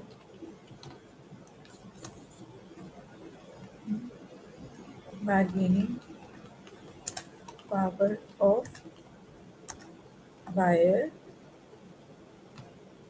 These are the basic five forces. So, pestle analysis is basically the analysis of the external environment. And Porter five forces, what they do analysis of the internal environment of the company. So, rivalry among existing competitors, what does it mean? It means that it determines how intense current competition is in the market. It is determined by the number of competition, size of competitors, industry growth, uh, product differentiation, and exit barriers. Rivalry is high when there are many competitors and they are similar in size and power. So it is the basic meaning of what is the this force exactly means. If there is high exit barrier, there may be due to long term agreements or high fixed costs, the high exit barriers. So it is due to which competition may enter, like companies may enter into price wars. And The threat of new entrants. New entrants bring new capacity and desire to gain market share that put pressure on prices, cost, and rate of investment necessary to compete. So these are the threat of new entrants. There are substitute products in the market which needs to be considered, the bargaining power of supplier and the bargaining power of buyer. So the Sorry to interrupt. Are you showing any slide in which all of these things are written? yeah, I am going to show the Because, slide. I'm just giving you the basic acha, gist of the okay. forces. Now, Hmm. detailed explanation I will show you. Okay. So, these five forces are important. So, I am just going to get on the slide. So, basically, put a five forces model. It assesses the industry competitiveness, focusing on the position of the supplier and the customer. Right. So the strength of these are depend upon influences the profit potential. The stronger forces means lower profit potential. What I told you earlier, if the competition is high, your profit will eventually low because there are too many players in the market. This model offers a concise way to understand and strategize for sustained industry or profitability.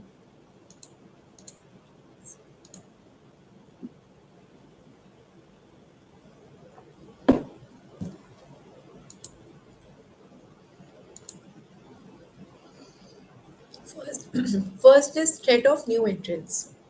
See, if a company is into an industry, so they are into constant threat that what new competitor will come that may impact their business. So the threat of new entrants is like the likelihood of new entrants entering an industry is influenced by several factors. The capital requirements. If a company who requires a high capital requirement, especially in technology and research intensive industry, they may act as a deterrent to small companies, because if small companies won't have so much of financial resources to invest heavily in the capital, so they have this edge that they do small company would be acting as a competition. Economies of scale. Industries with high economies of scale make it challenging for new entrants to operate efficiently. Access to channels. Existing company may control supply or distribution channel, limiting entry for new competitors. Please just give me 2 minutes and just get back.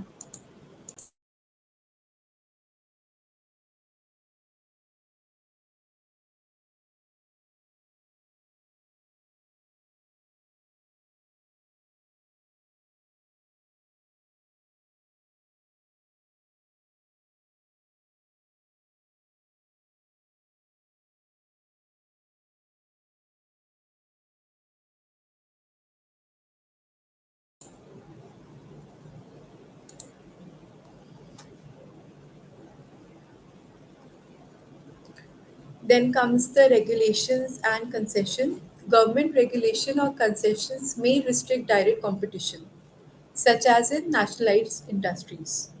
Supplier and customer loyalty. Established operation with strong ties to key suppliers and customer may create barriers to entry. See, for example, if our customers are favoring a one product of a one company, they won't switch to another newly established company. So having a strong customer base, it gives the company strong advantage that whatever new entrant will be there in the market, it will not be active as a competition in the starting years. So differentiation, products and services with high perceived value, and differentiation pose challenges if competitors can imitate or reduce customer loyalty. Now comes the power of buyers. Buyer can significantly shape the market by demanding favorable prices or special services, impacting the profit of companies. So the basic power which buyer has is the customer concentration. Few large customers hold more bargaining power than the numerous small customers. Switching cost. The cost associated with changing suppliers, it influences the power of buyers. Backward integration opportunities. Buyer have the potential for backward integration, such as purchasing the supplier or a competitor, enhancing their negotiating position.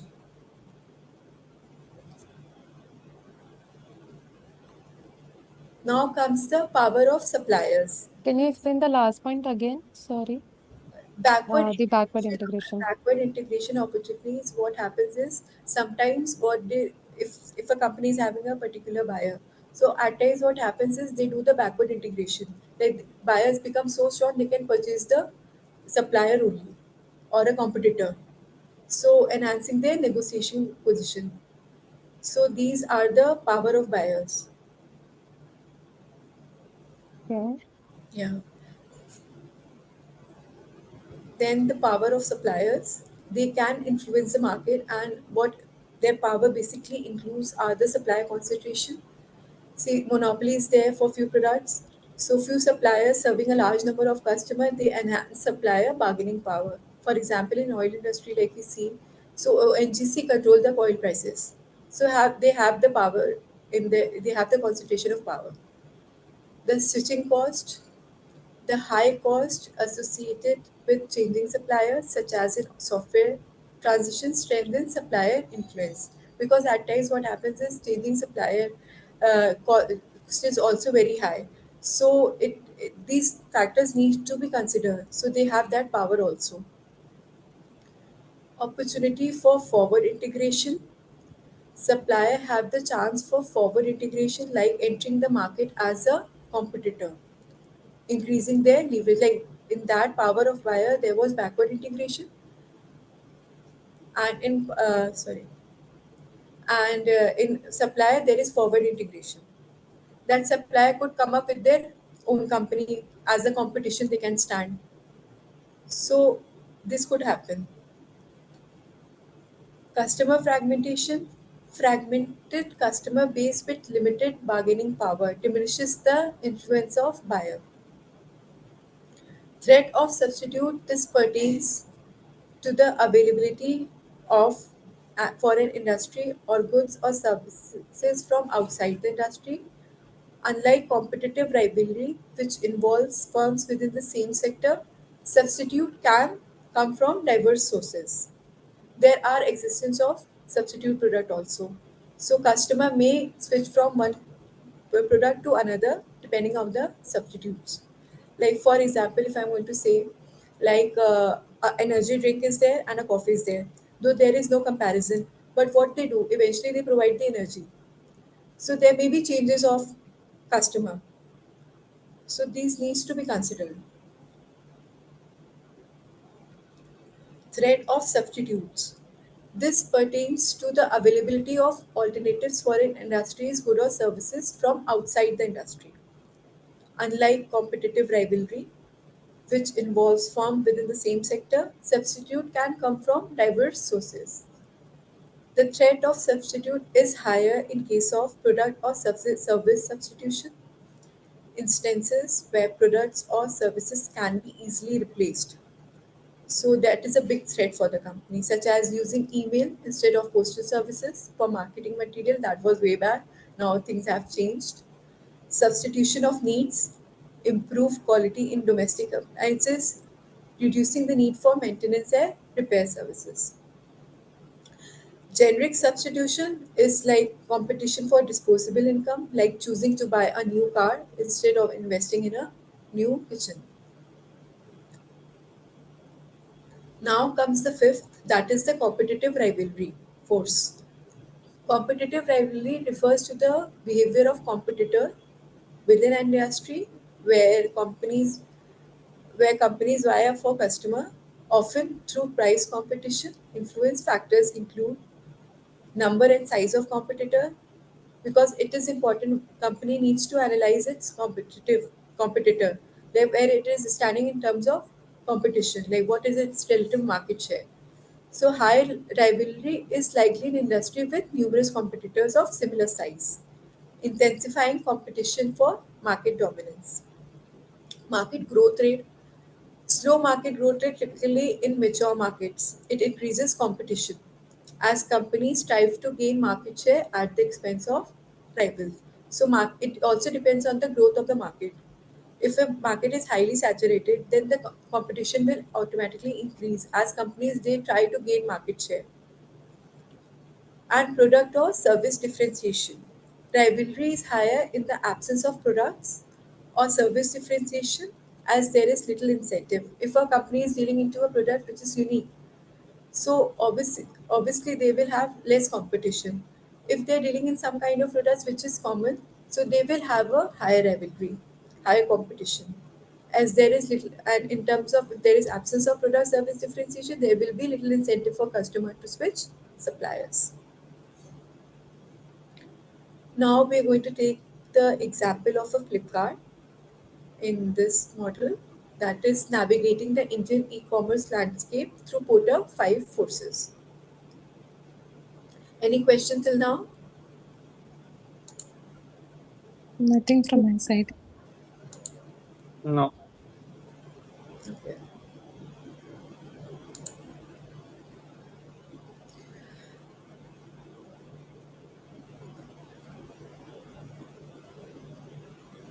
First is threat of new entrants. ठीक है. There is low barrier to entry. Opening an online store is relatively inexpensive. But building trust and brand recognition takes time and resources. This we're talking about the Flipkart. For them, if they're analyzing, so threat of new entrants is there is low barrier to entry. There are few, they have few competition. Like in the sense, even though online store is relatively inexpensive, but the building the brand image, the building the trust is important. So it takes time and resources. Then presence of global giants like Amazon. It creates competition, but also fuels market growth and attract investments. Focus on niche segments and differentiated offerings. Flipkart can cater to specific customer need not addressed by larger players. So they can identify different segments or different regions of the country where they can increase their customer base. Like they can provide goods or services which are not being provided by the other competitors. So they can find that niche segments and provide the differentiated offerings which will provide them the competitive advantage. Second is the bargaining power of supplier. Large and diverse supplier base. It reduces the dependence on any single supplier but requires strong negotiation skills. See, since Flipkart is dependent on several suppliers, so it is not dependent on only single. And what it is doing, it is acquiring and delivering the goods to different regions. So it is not dependent on any single supplier. So power concentrated with established brands. Major brands may have strong bargaining power and focus on building long-term partnership and co-creation. It improves relationship and potentially lowers negotiation partner power by having a proper long-term relationship with suppliers. Now comes the bargaining power of buyers. See, the Indian consumers especially are very price sensitive.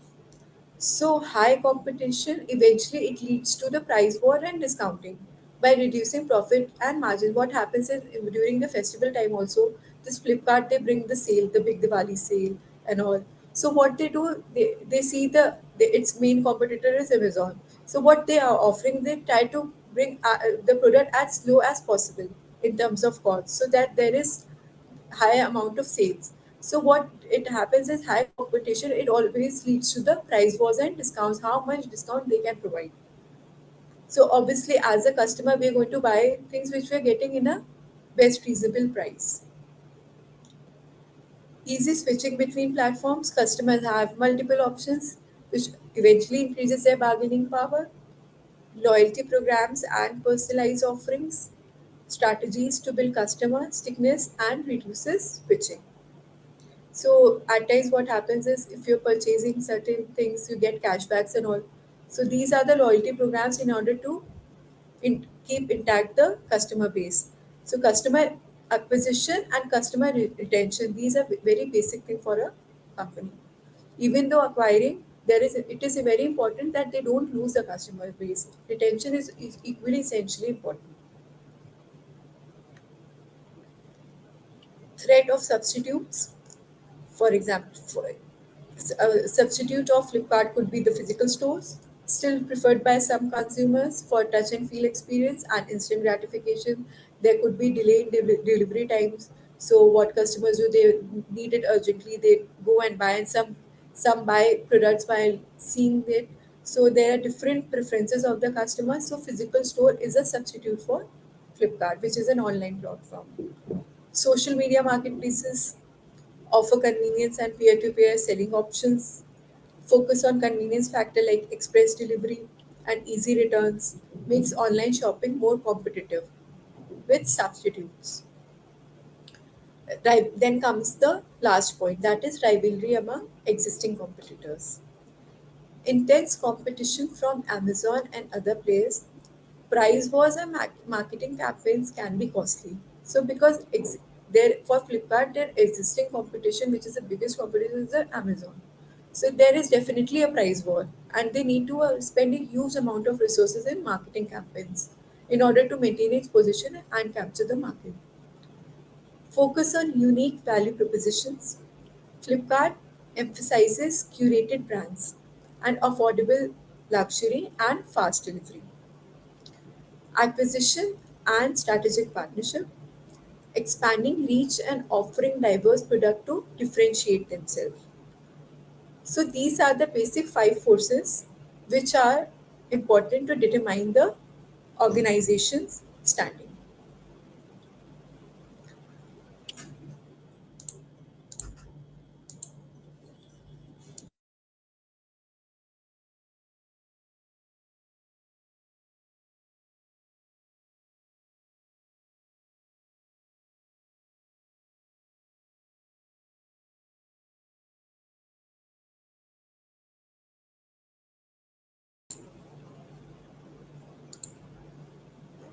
Now there are certain example of KPIs for Porter 5 forces. First is threat of new entrants. You can by threat of new entrants, how can you determine? By understanding the number of new entrants in the industry, time to market for the new product or service. If there is a new entrant, how much time they will take to capture the market or the new product or service. Regulatory changes which is affecting the barriers to entry. So these indicators helps in determining the threat of new entrants. Then comes the bargaining power of suppliers, the supplier concentration ratio, the cost of goods sold as a percentage of revenue, the number of alternative suppliers that are available. So these are the performance indicator, and you need to go through it once, because if a question comes in a case study based, if these metrics you know, like what are these, so it will be help you in writing a proper answer. So next comes the bargaining power of buyers, that is a customer churn rate, price sensitivity of your target's customer segment, and the customer lifetime value. Then comes the threat of substitute, market share growth of substitute products or services, price elasticity of demand for your product, how your demand is responding to the changes in prices, switching costs for customers. Then comes the competitive rivalry, market share of your closest competitors, profit margin compared to competitors, new product launches, and marketing campaigns by competitors. So these are the indicators I will recommend you to just memorize a bit, because once if you get going to get the case study, so you'll be able to recall like what I need to write in the answer, what indicators I could provide if it is relating to the case study.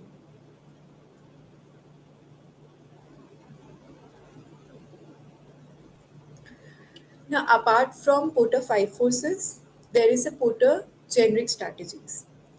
A quick question. Yeah, yeah. On these APIs, it is just like a story. So there is no need to put any kind of a computation there or something that is not No, required. no, no. That is not the computation you have to do. You just have to see, like, for example, the number of new entrant is there. You need to Okay. provide theoretically answer, and certain times, like, few questions are there that is practical based, but you in that also you have to do the analysis work only. Okay. In APM, there is no like basic calculations like we do in AFM and all. It is Mm-hmm. APM is more of theoretically only, but practical based. Okay. Theoretically, you have to write your answer. You have to apply the four skills which I told you yesterday, and that is very important. As far as Okay. you might have understood till now, that you Mm-hmm. need to apply your knowledge. Like if you're working, then it is a very good for you. in APM. Sure. Like previously, I asked you a question and you both were able to answer. So Hmm. it's because of your professional knowledge. Sure. So you don't have to calculate all this. Sometimes they ask, but that is a very minor calculation.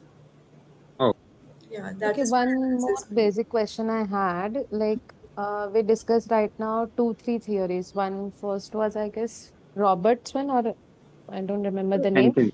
Anthony Uh, model. Yeah, Anthony model. yeah, And then this is five Porter's forces model. yeah. So, does in the exam, do we are we mentioned specifically regarding any model or anything can be applied? See, Anthony model is basically they guide the different level of management, like what is the management about, huh?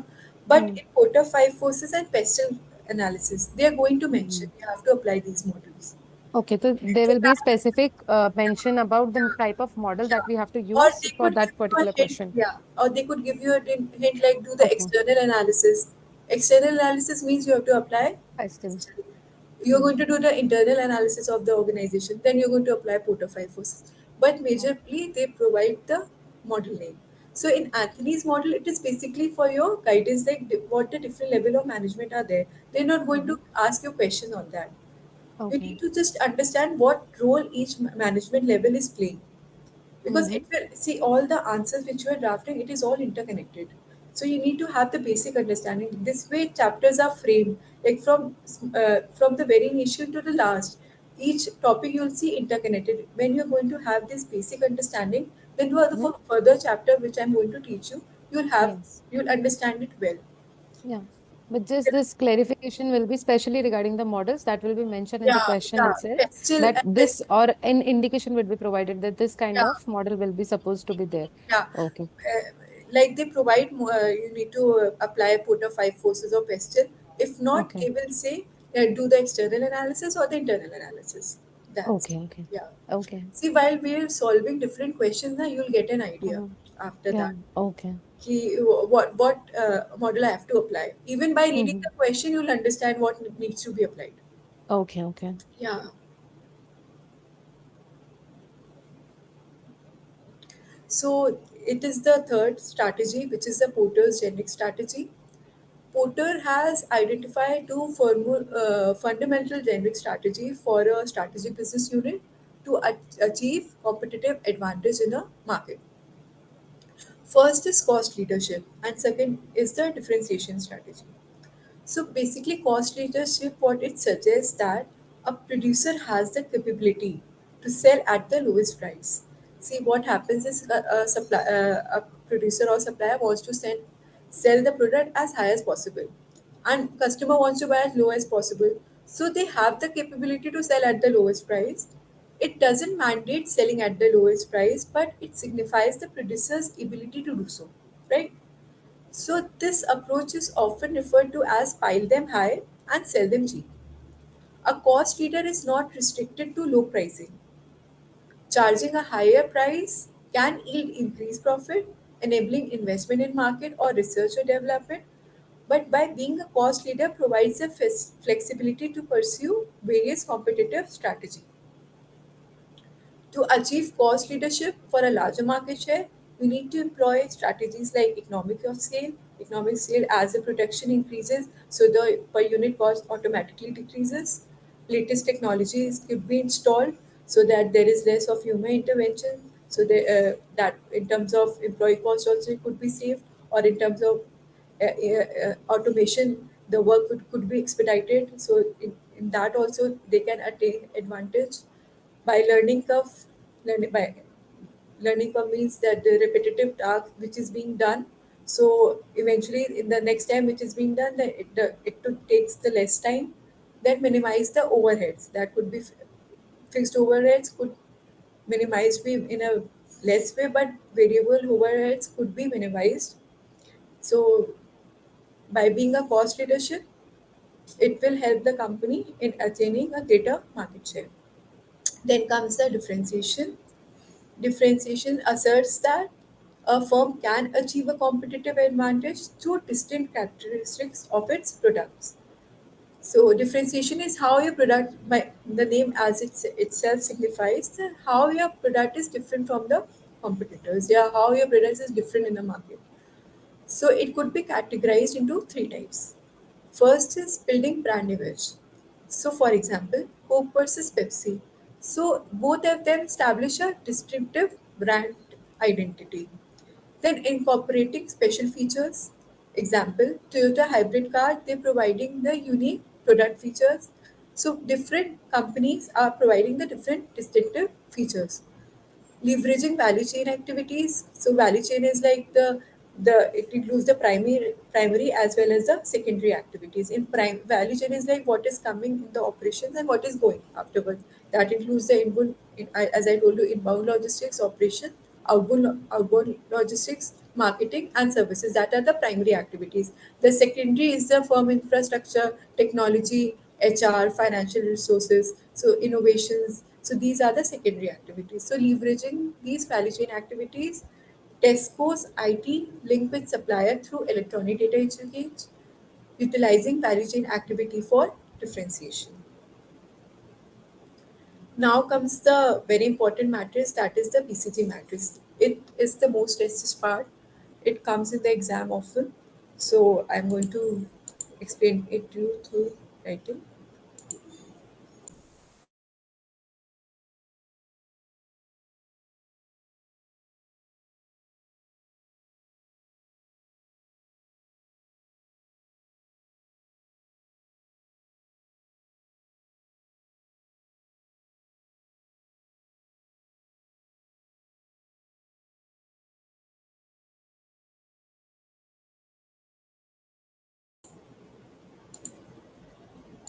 Is my screen a bit visible?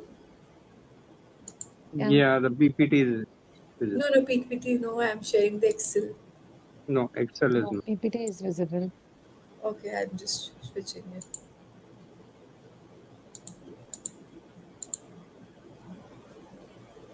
Yeah, now it is. Yeah. So BCG matrix, which is the Boston. I would love if you could tell me the five forces of Porter model, if you could remember. It could be competition Yeah. with new entrant, Buyers supplier, power, buyer, and what the fifth? Substitute product. substitutes, Substitute. Yeah, substitute.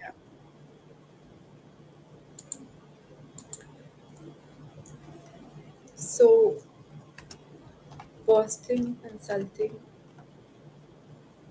that is BCG matrix. It is a tool. BCG matrix is a tool which is used to which is used in basically the corporate strategy. BCG matrix. So it was introduced by Brace Anderson. He was working in a BCG company.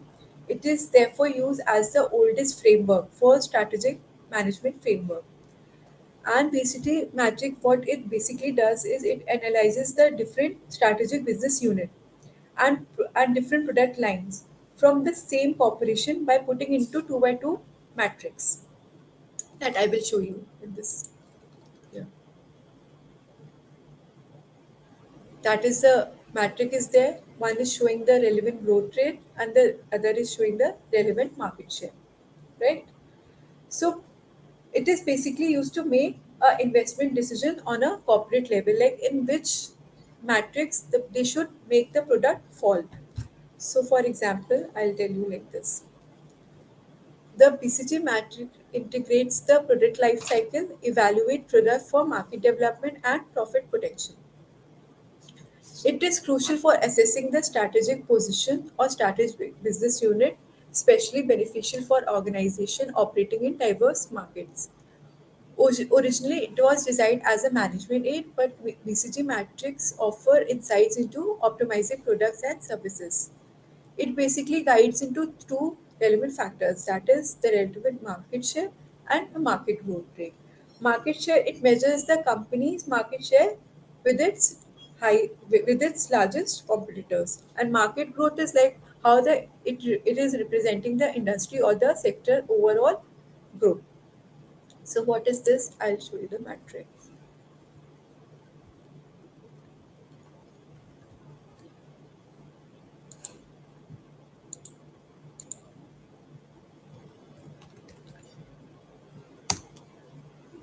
the strategic business division units are divided into four parts. Like then companies need to identify where their products will fall, in which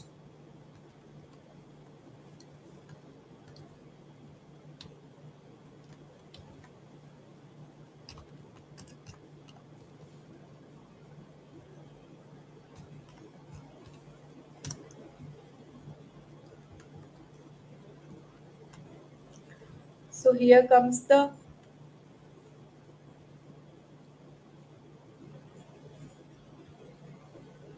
market growth rate, and here comes the in the x-axis it comes the relative market share. So I'll just explain you the relative market share concept. Like for suppose competitors, like several companies are there. Company A, company B, and company C. Company.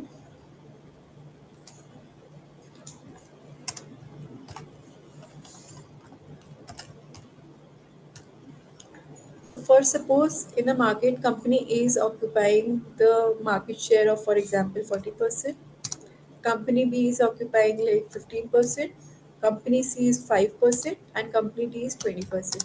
So for a for example, my is the organization company C. So you need to find out that the relative market share is in comparison, like how much share is in comparison to the highest market competitor. Like for example, you need to see like the market share for 5 for A. So that is the market share you need to identify like this. What will be the relative market share in comparison to the largest competitor? Okay. Yeah, but the total Why is did we not consider? making up 100. So is it like 80% only we are considering? And why we are considering the highest one? Why we are not considering the total market? Like No, ideally no. the market. Relative matlab, as the model signifies that it relative market share signifies the percentage of share in relation to the largest competitor. This model explains this. Oh, Okay, so every time Yes. whatever whichever the company has the highest share, we have to Yeah, your compare competitor, for the. example, your competitor is Mm-hmm. having the highest share, company A is 40%. So you need to Mm-hmm. identify your market share in terms of this company A. Okay. You can't take it as a whole. For example, if I'm having 5% share, so it does not signify that we are having 5%, like 5% of 100%. Like you need to see that it is how much it is in comparison to your largest competitor. Okay. This is what model explains. Okay.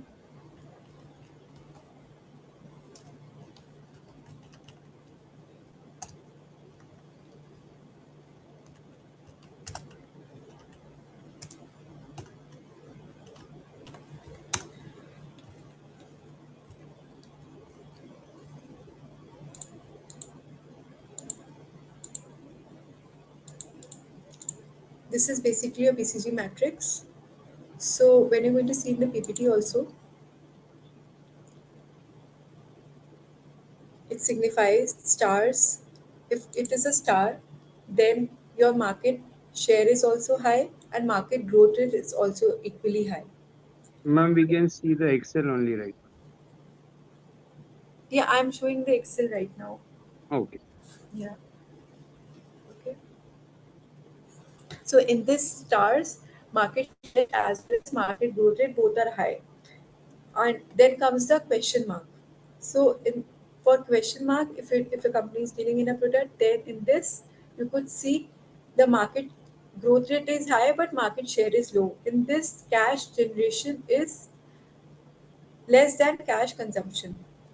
Okay, so in this, cash consumption is high because the market growth rate is comparatively high but while market share is low. So it needs to be analyzed whether it is worth investing or not. Okay.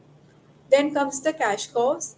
In this, they have a high market share, but the growth rate is low. That is the saturation point. Like if a product has reached the saturation, they are having a high market share, but the growth in terms of product is very low. And then comes the dog. In this, the growth rate is also very low and the market share is also very low. So this BCG matrix, I'll tell you while explaining through the slides. So management should assess the product or strategic business position on the matrix in comparison to competitors within the same market segment for strategic decision making. What you were asking, that this line explains itself. You have to see yourself in terms of your competitor, where you are standing. What is their market share? So, for example, question marks. A question, Competitor, sorry to yeah, interrupt. The largest, competitor can be uh, the largest one only. Okay. largest one. You need to see the Mhm. largest one in the market. Who is the main key player? Okay. To see that. So now we come to the question marks. The question mark denotes low market share. You could see it has low market share, but has a high growth rate. So here the cash consumption is very high, right? And the cash generation is low because the product is in its initial stages. To transition it into a rising star, substantial investment in product development and advertising may be necessary. In order to attain a high market share and high market growth, that is a star product, you need to have a good amount of investment in the development and advertising. So these poses risks such as success is uncertain, but steps are being taken for these things. While some question marks products evolve into stars, or other may transform into future dogs, because if a product is successful, they can transform into stars, they can form a star.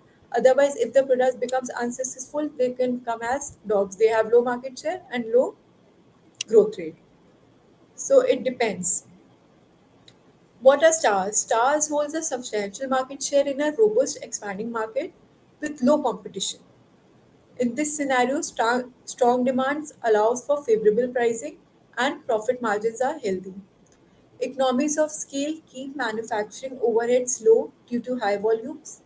When growth potential diminishes, a fallen star transitions into a cash cow.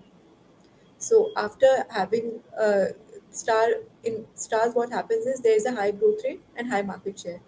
What happens eventually is when the growth potential diminishes, like the growth is becoming low. So the what happens is the product could be categorized as a cash cow, right? And the cash cow, it possess what happens in the cash cow, it possesses a high market share in a mature market, ensuring substantial cash flows. In the product life cycle, all offerings ultimately evolve into either cash cow or dogs. Dogs represent products with a lower market share in a mature market, often resulting in losses. Basically, products which are into losses, they are classified into dogs. Management typically considers extracting any remaining value, including unique intellectual property and talent, before divestment.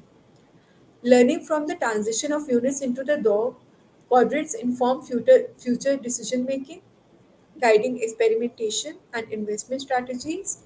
Retaining dogs in a product portfolio is not deemed necessary.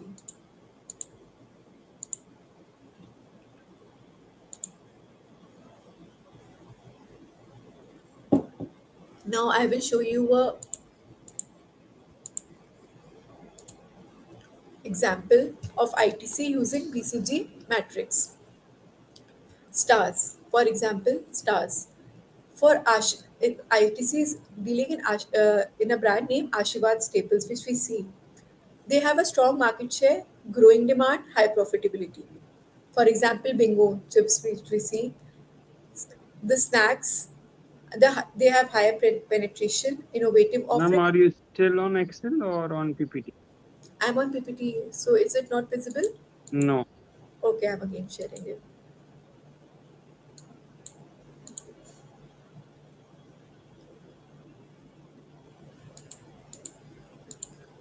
Is it visible now?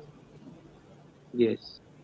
So, what I am doing is I am doing the analysis of BCG through a company naming ITC. Okay, like what categories of product fall into stars, cash cow, question marks, and dogs. Through this, you're going to understand the BCG matrix well. What comes under stars? See the Ashirwad staples. They have strong market share, they have growing demand, high profitability. For example, the bingo snacks, they have high penetration, innovative offerings, and potential for future growth. So you can see that the ITC Ashirwad staples they can be classified as stars because they have these potential for future growth. Then comes the cash cows. Cash cow is the classic cigarettes that we had discussed it earlier also because they have dominant market share, stable demand, predictable cash flow, classmate notebooks, market leader, consistent sales, low investment needs. Then for question mark, it could come the ITC hotels, high potential for further expansion, brand recognition, and facing competition. Then could be personal care products, growing segments, competition is intense, profitability needs and improvement. Then comes the dogs. Under dogs could come the other tobacco products where there is a declining demand due to regulation, limited growth potential. So ITC basically relies on its stars and cash cow to generate profit. ITC for every company relies on stars and cash cow in order to gain more profits and invest in its question mark if they see there is a good future for the product or there could be prospective demand for the product, so they can invest in the question mark for future growth, but the company must carefully evaluate dog for potential divestment or turnaround strategies. So any questions so far? So, ma'am, this example of ITC, it is just like based on our assumptions, right? Yeah, they what they have provided in the book is like that they have given the basic idea. It is Okay. not they are not providing the actual scenario, but basic idea it is being provided like you understand what is happening in Hmm. stars, what is happening Okay. in question mark, what is happening in cash flow.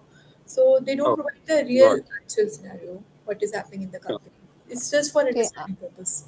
okay. I have a question that how do we maintain stars to be in the same position then? So that's Suppose, yeah, yeah. mhm. Suppose if I've been asked that how can we do, how can we make a decision, or what is the basic consideration to maintain the star position? Like right now we have the higher growth and the higher profitability, but there should be something, right, to convert the stars or to maintain that position itself. So It can be in innovations as well, yeah, right? innovation. You need to develop an idea. You need to marketize your product. You need to several policies are there of the company which they need to implement. But how they Mm-hmm. have reached to star position. Hmm. So the way they have reached, the policies they have adopted, the actions they have taken. So they need to maintain on that, and they need to find out what could be the future potential. According to that, what does strategic management does? They form these kind of policies only how to maintain that position in the market. The company comes up with different policies, right? So it is Yeah. important how they have reached to become a star product, how they have Mm. to maintain. So they that is there. Okay. Yeah.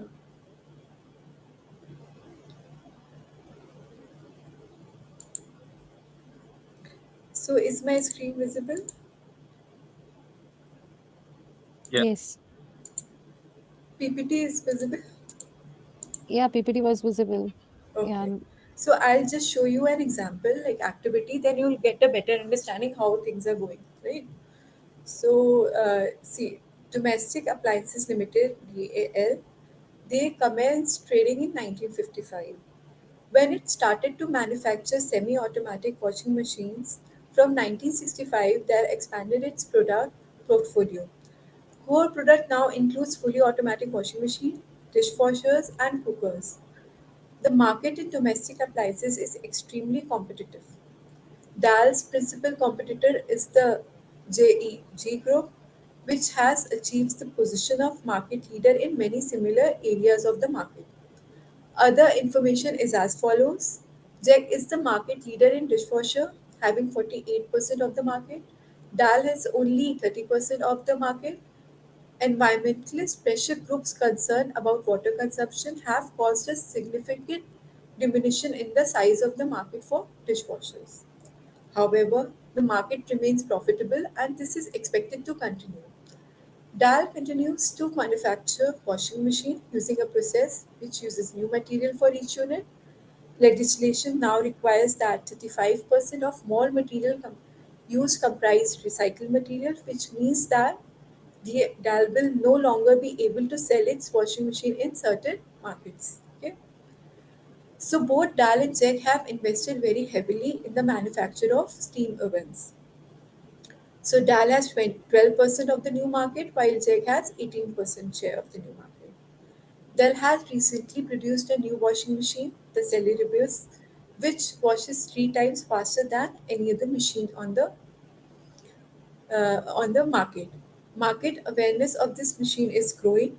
The development cost of the Celebus was significant. At present, the company is making heavy losses on production of this product.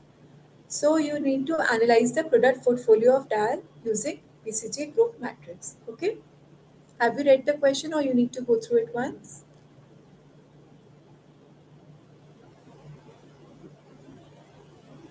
Yeah, good. Shall I proceed with the answer? Yes. Okay. See, they can classify the celeribus as the, see, you can see as the question mark. What is written about? I'll start with star first. The steam oven appears to be star at the moment since it has a relatively large market share in what is probably a high growth market. So, steam oven, what they have provided the information about the steam oven.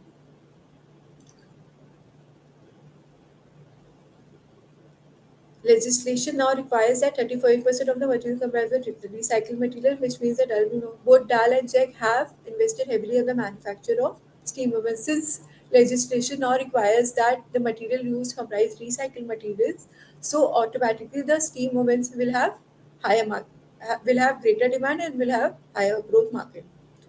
Now, Celebris is a question mark that it has generated losses to date and has a relatively low market share in the high growth market. See, Just a question that you said about the legislation point, right? The materials would be the recycled materials. So yeah, that is the point related to washing machine, right? The question and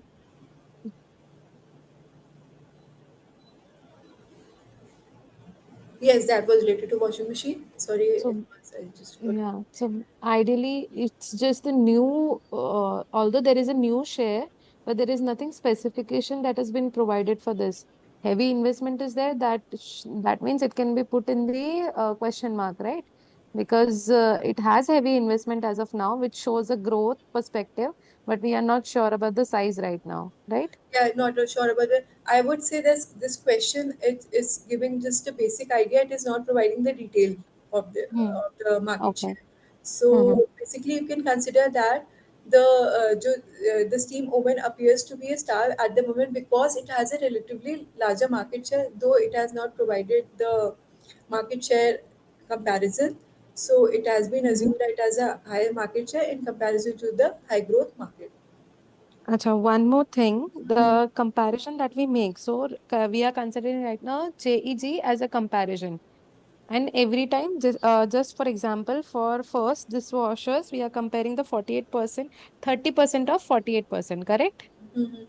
That will be the first case. And then we are considering the another one is steam ovens. That is 12% of 18%.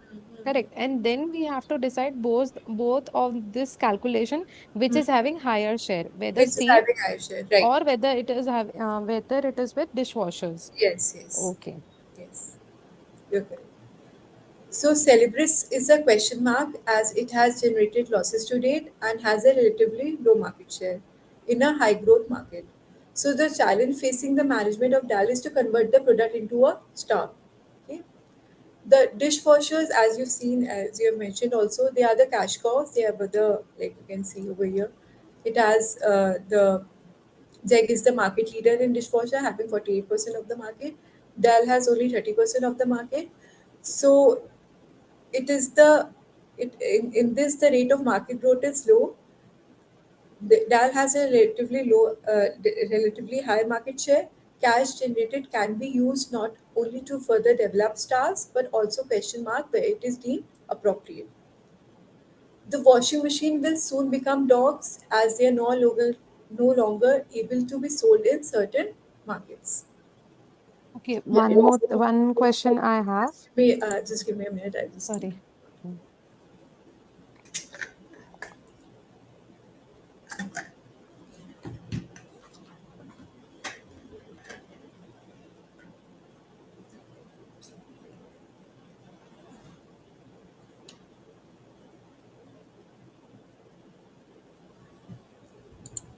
yes. Why we are not considering dal in, sorry, this dishwashers, right? Huh, dishwashers in question mark, because it is said the market remains profitable and expected to continue. That means there is a expectation of growth in the market. So we are still considering as a higher growth, but the size is reduced. Hmm. So that in that case, if we have market share as a lower part right now, and with the higher growth, then it should be considered in the question mark, right? Rather than in the cash cows. It could be considered in the cash cow because see, here basically your question is that you want that this product dishwasher should be in the question mark. Yes. Yeah. Uh, yes, huh. So you can see the rate of market growth is low. So and they have a high relatively market share, which you can see from the picture also. But what question shows, okay, fine, with the market share, we can calculate that 30% of 48 we can get, but it is still showing that the last line which is showing in the question is, however, the market remains profitable and expected to continue. That means we have still have the market growth in the expectation, right? Uh, Yeah, over here however the market remains profitable.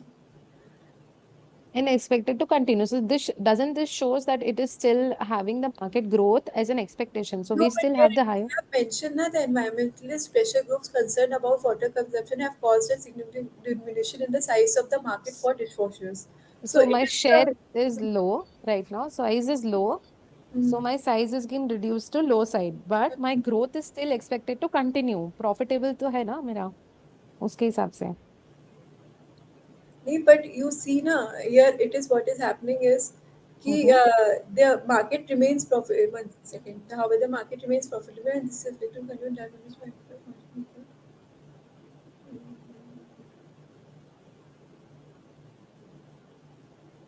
I think so. The framing of the question is a bit. Yeah, so my question was just that can we consider this in the question as well? Because if we consider by the line of the question that market remains profitable, that means there is an expectation of the growth. That means for now I can consider with the higher growth. Yeah. That is for sure that because of the environmental pressure, the size is reduced. So lower size and the higher growth, it comes in the question mark. Question And mark. then Right. other consideration factors, whether it is financially good or not, then we can decide whether it is a dog's one or whether we need to invest it further for stars. Yes. Yes. Yes. Okay. Yeah. And why are we considering washing machine under dogs? Because when they are saying that they have introduced a new machine which is 3 times faster and all that. So in case it is a dog, then why would they develop something then there? So The dogs is last basically see what has happened is they DAL continues to, what it is the question is saying that DAL continues to manufacture washing machine using a process which uses new material for each unit. Legislation now requires that 35% of all material used comprise recycled materials, which means that DAL will no longer be able to sell its washing machine in certain markets. So that Mhm. is why it is coming under DOM. Okay. Yeah. So we are considering the general washing machines in the under the dogs, but Yeah. there is one more, the celeribus, which is for the last Which point, was just that three this times is the faster. new. Yeah, this is the new, that is why it is in the question mark category. So, Okay. can we consider both this uh, dishwashers and this And Yes, new the washing yes, machine celebrants. into question yes, mark? yes, yes. Dishwasher Okay, and this both can be considered in the question mark. okay. Oh, And for now, we are not considering anything in the cash cow then. Yeah, Possible? yeah, it is possible. Okay. And then, okay, one more thing. Is it necessary that all the four categories needs to be utilized? Like in this case, if we are making the conclusion right now, nothing we are considering as of now for cash cows, and two under question mark, one under dogs, and one under the stars. That would be okay, right? Not Yeah, that necessary is all fine. the four Yeah, matrix to no, be no, it is utilized. not essential because the company might not be having all the products which is falling under all the categories. Mm-hmm. Some companies might be into stars question mark or dogs. Cash cow is in Mm-hmm. some cash cow is there, question mark is there, stars is there. So it is not necessary that every you have to apply uh, uh, every part like whether Matrix. it's Okay. star, Hmm. yeah, cash cow, yeah. Okay. Okay. But I'm happy that you've yes. understood the concept.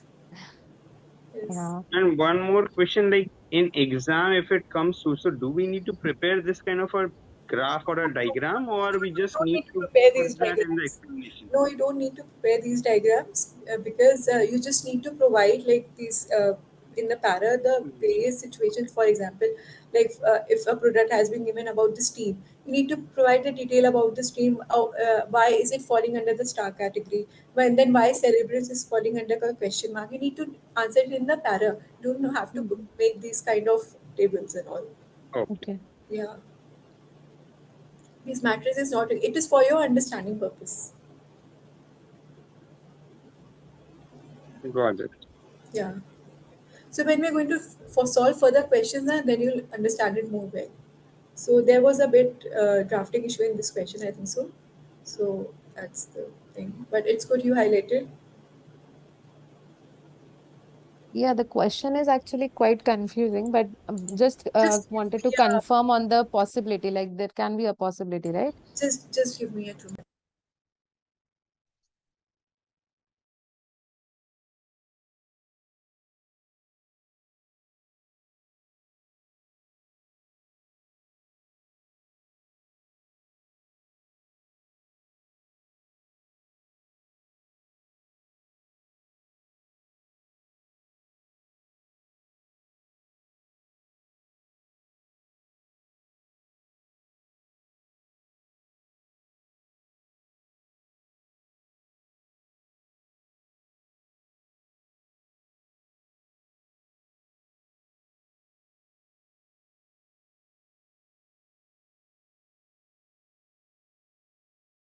Yes. Sorry. So yeah, your point is right. Okay. Any other question you want to ask? No, no.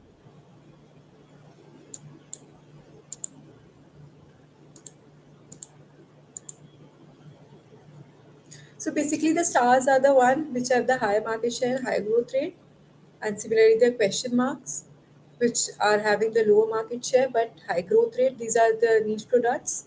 The cash cows who have low market growth rate and high market share, and dogs have both low, whether it is growth or the market share. So you need to, if the question is providing you a description about the various products, you will be easily able to identify which will fall under the stars, which will fall under the question marks, and which fall under the cash cow and dogs.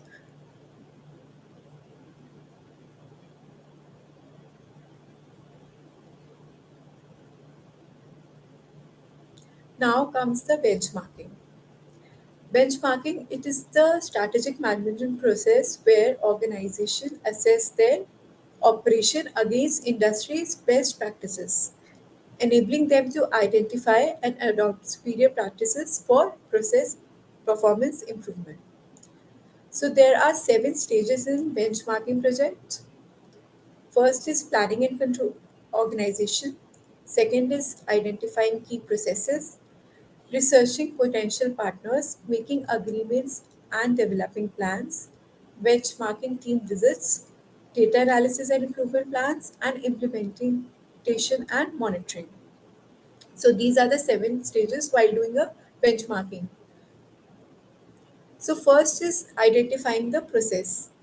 Instead of attempting to benchmark all process simultaneously, it is advisable to start by identifying process where significant savings could be made. So this might involve focusing on process which have a substantial portion of the budget or those that are underperforming significantly. Second is identifying the partners in industry benchmarking, like choosing a comparable organization with similar objectives. And size, it simplifies the comparison process, making it easier to adopt benchmark practices. For example, a school might select a similar school in a different area or as a comparator. Best in class benchmarking can occur with out of category organization, even those with different objectives. While this adds complexity, it offers the chance for an organization to surpass competitors. For example, a logistic company department might benchmark against a private sector international courier company.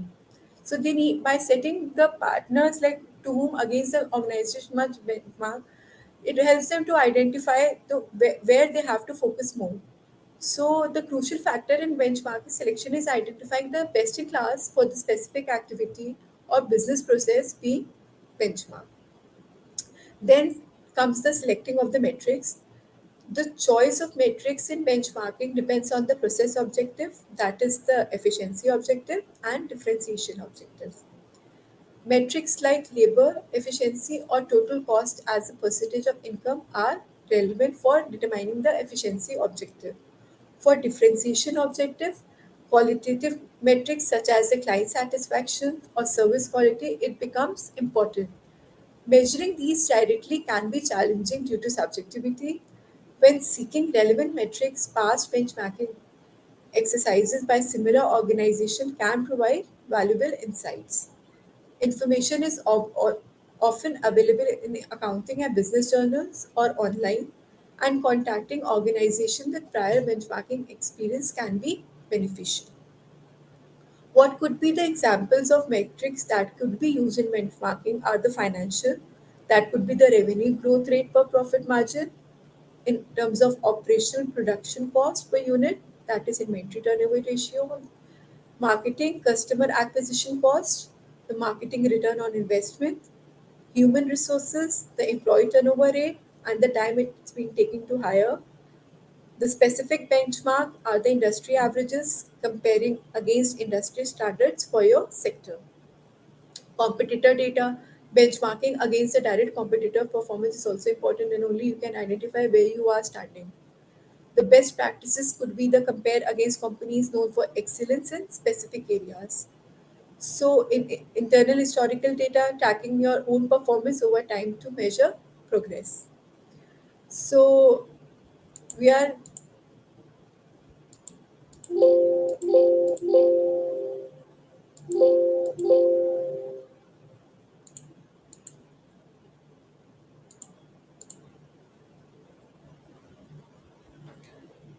we shall complete our session for today by now, and we'll do the questions of this chapter in the next class.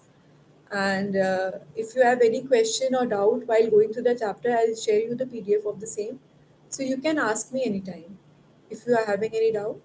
You just go through it once, because next in the next class while we are solving the question, you should be aware of all the concepts which will help you. Like it, okay? Sure. We are going to have the next class next Saturday, right? Yeah, the Saturday, Sunday. Okay. So Possible, I'll just read the chapter, but is it possible to go through this last topic once in brief for the before starting the next chapter, maybe? Yeah, I would also suggest that. This The the last topic benchmarking actually one. related to benchmark. benchmarking was, Okay, I Yeah, will explain you in detail in the next class. Okay. yeah. Okay. yeah, Okay. Through practical examples, I'm going to complete it. Yeah, that would work. And Okay. that will work then.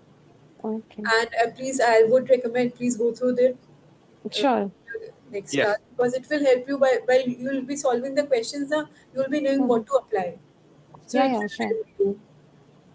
And ma'am, do you recommend going through the slides or do you recommend going through the VGLD book? You Actually, can go both are through and same. both are same As because I have prepared the slides to VG book only. Okay. mm, Yeah. Okay. Thank you, everyone. okay. Later on, Thank I'm you. going to share with you the notes also, which will be summarized notes for the revision. Okay. That will be very helpful for you. Yeah. Sure. Okay. Yes. Thank Okay. Thank Okay. you. Thank Bye. you. Bye bye. you. Bye Bye. bye.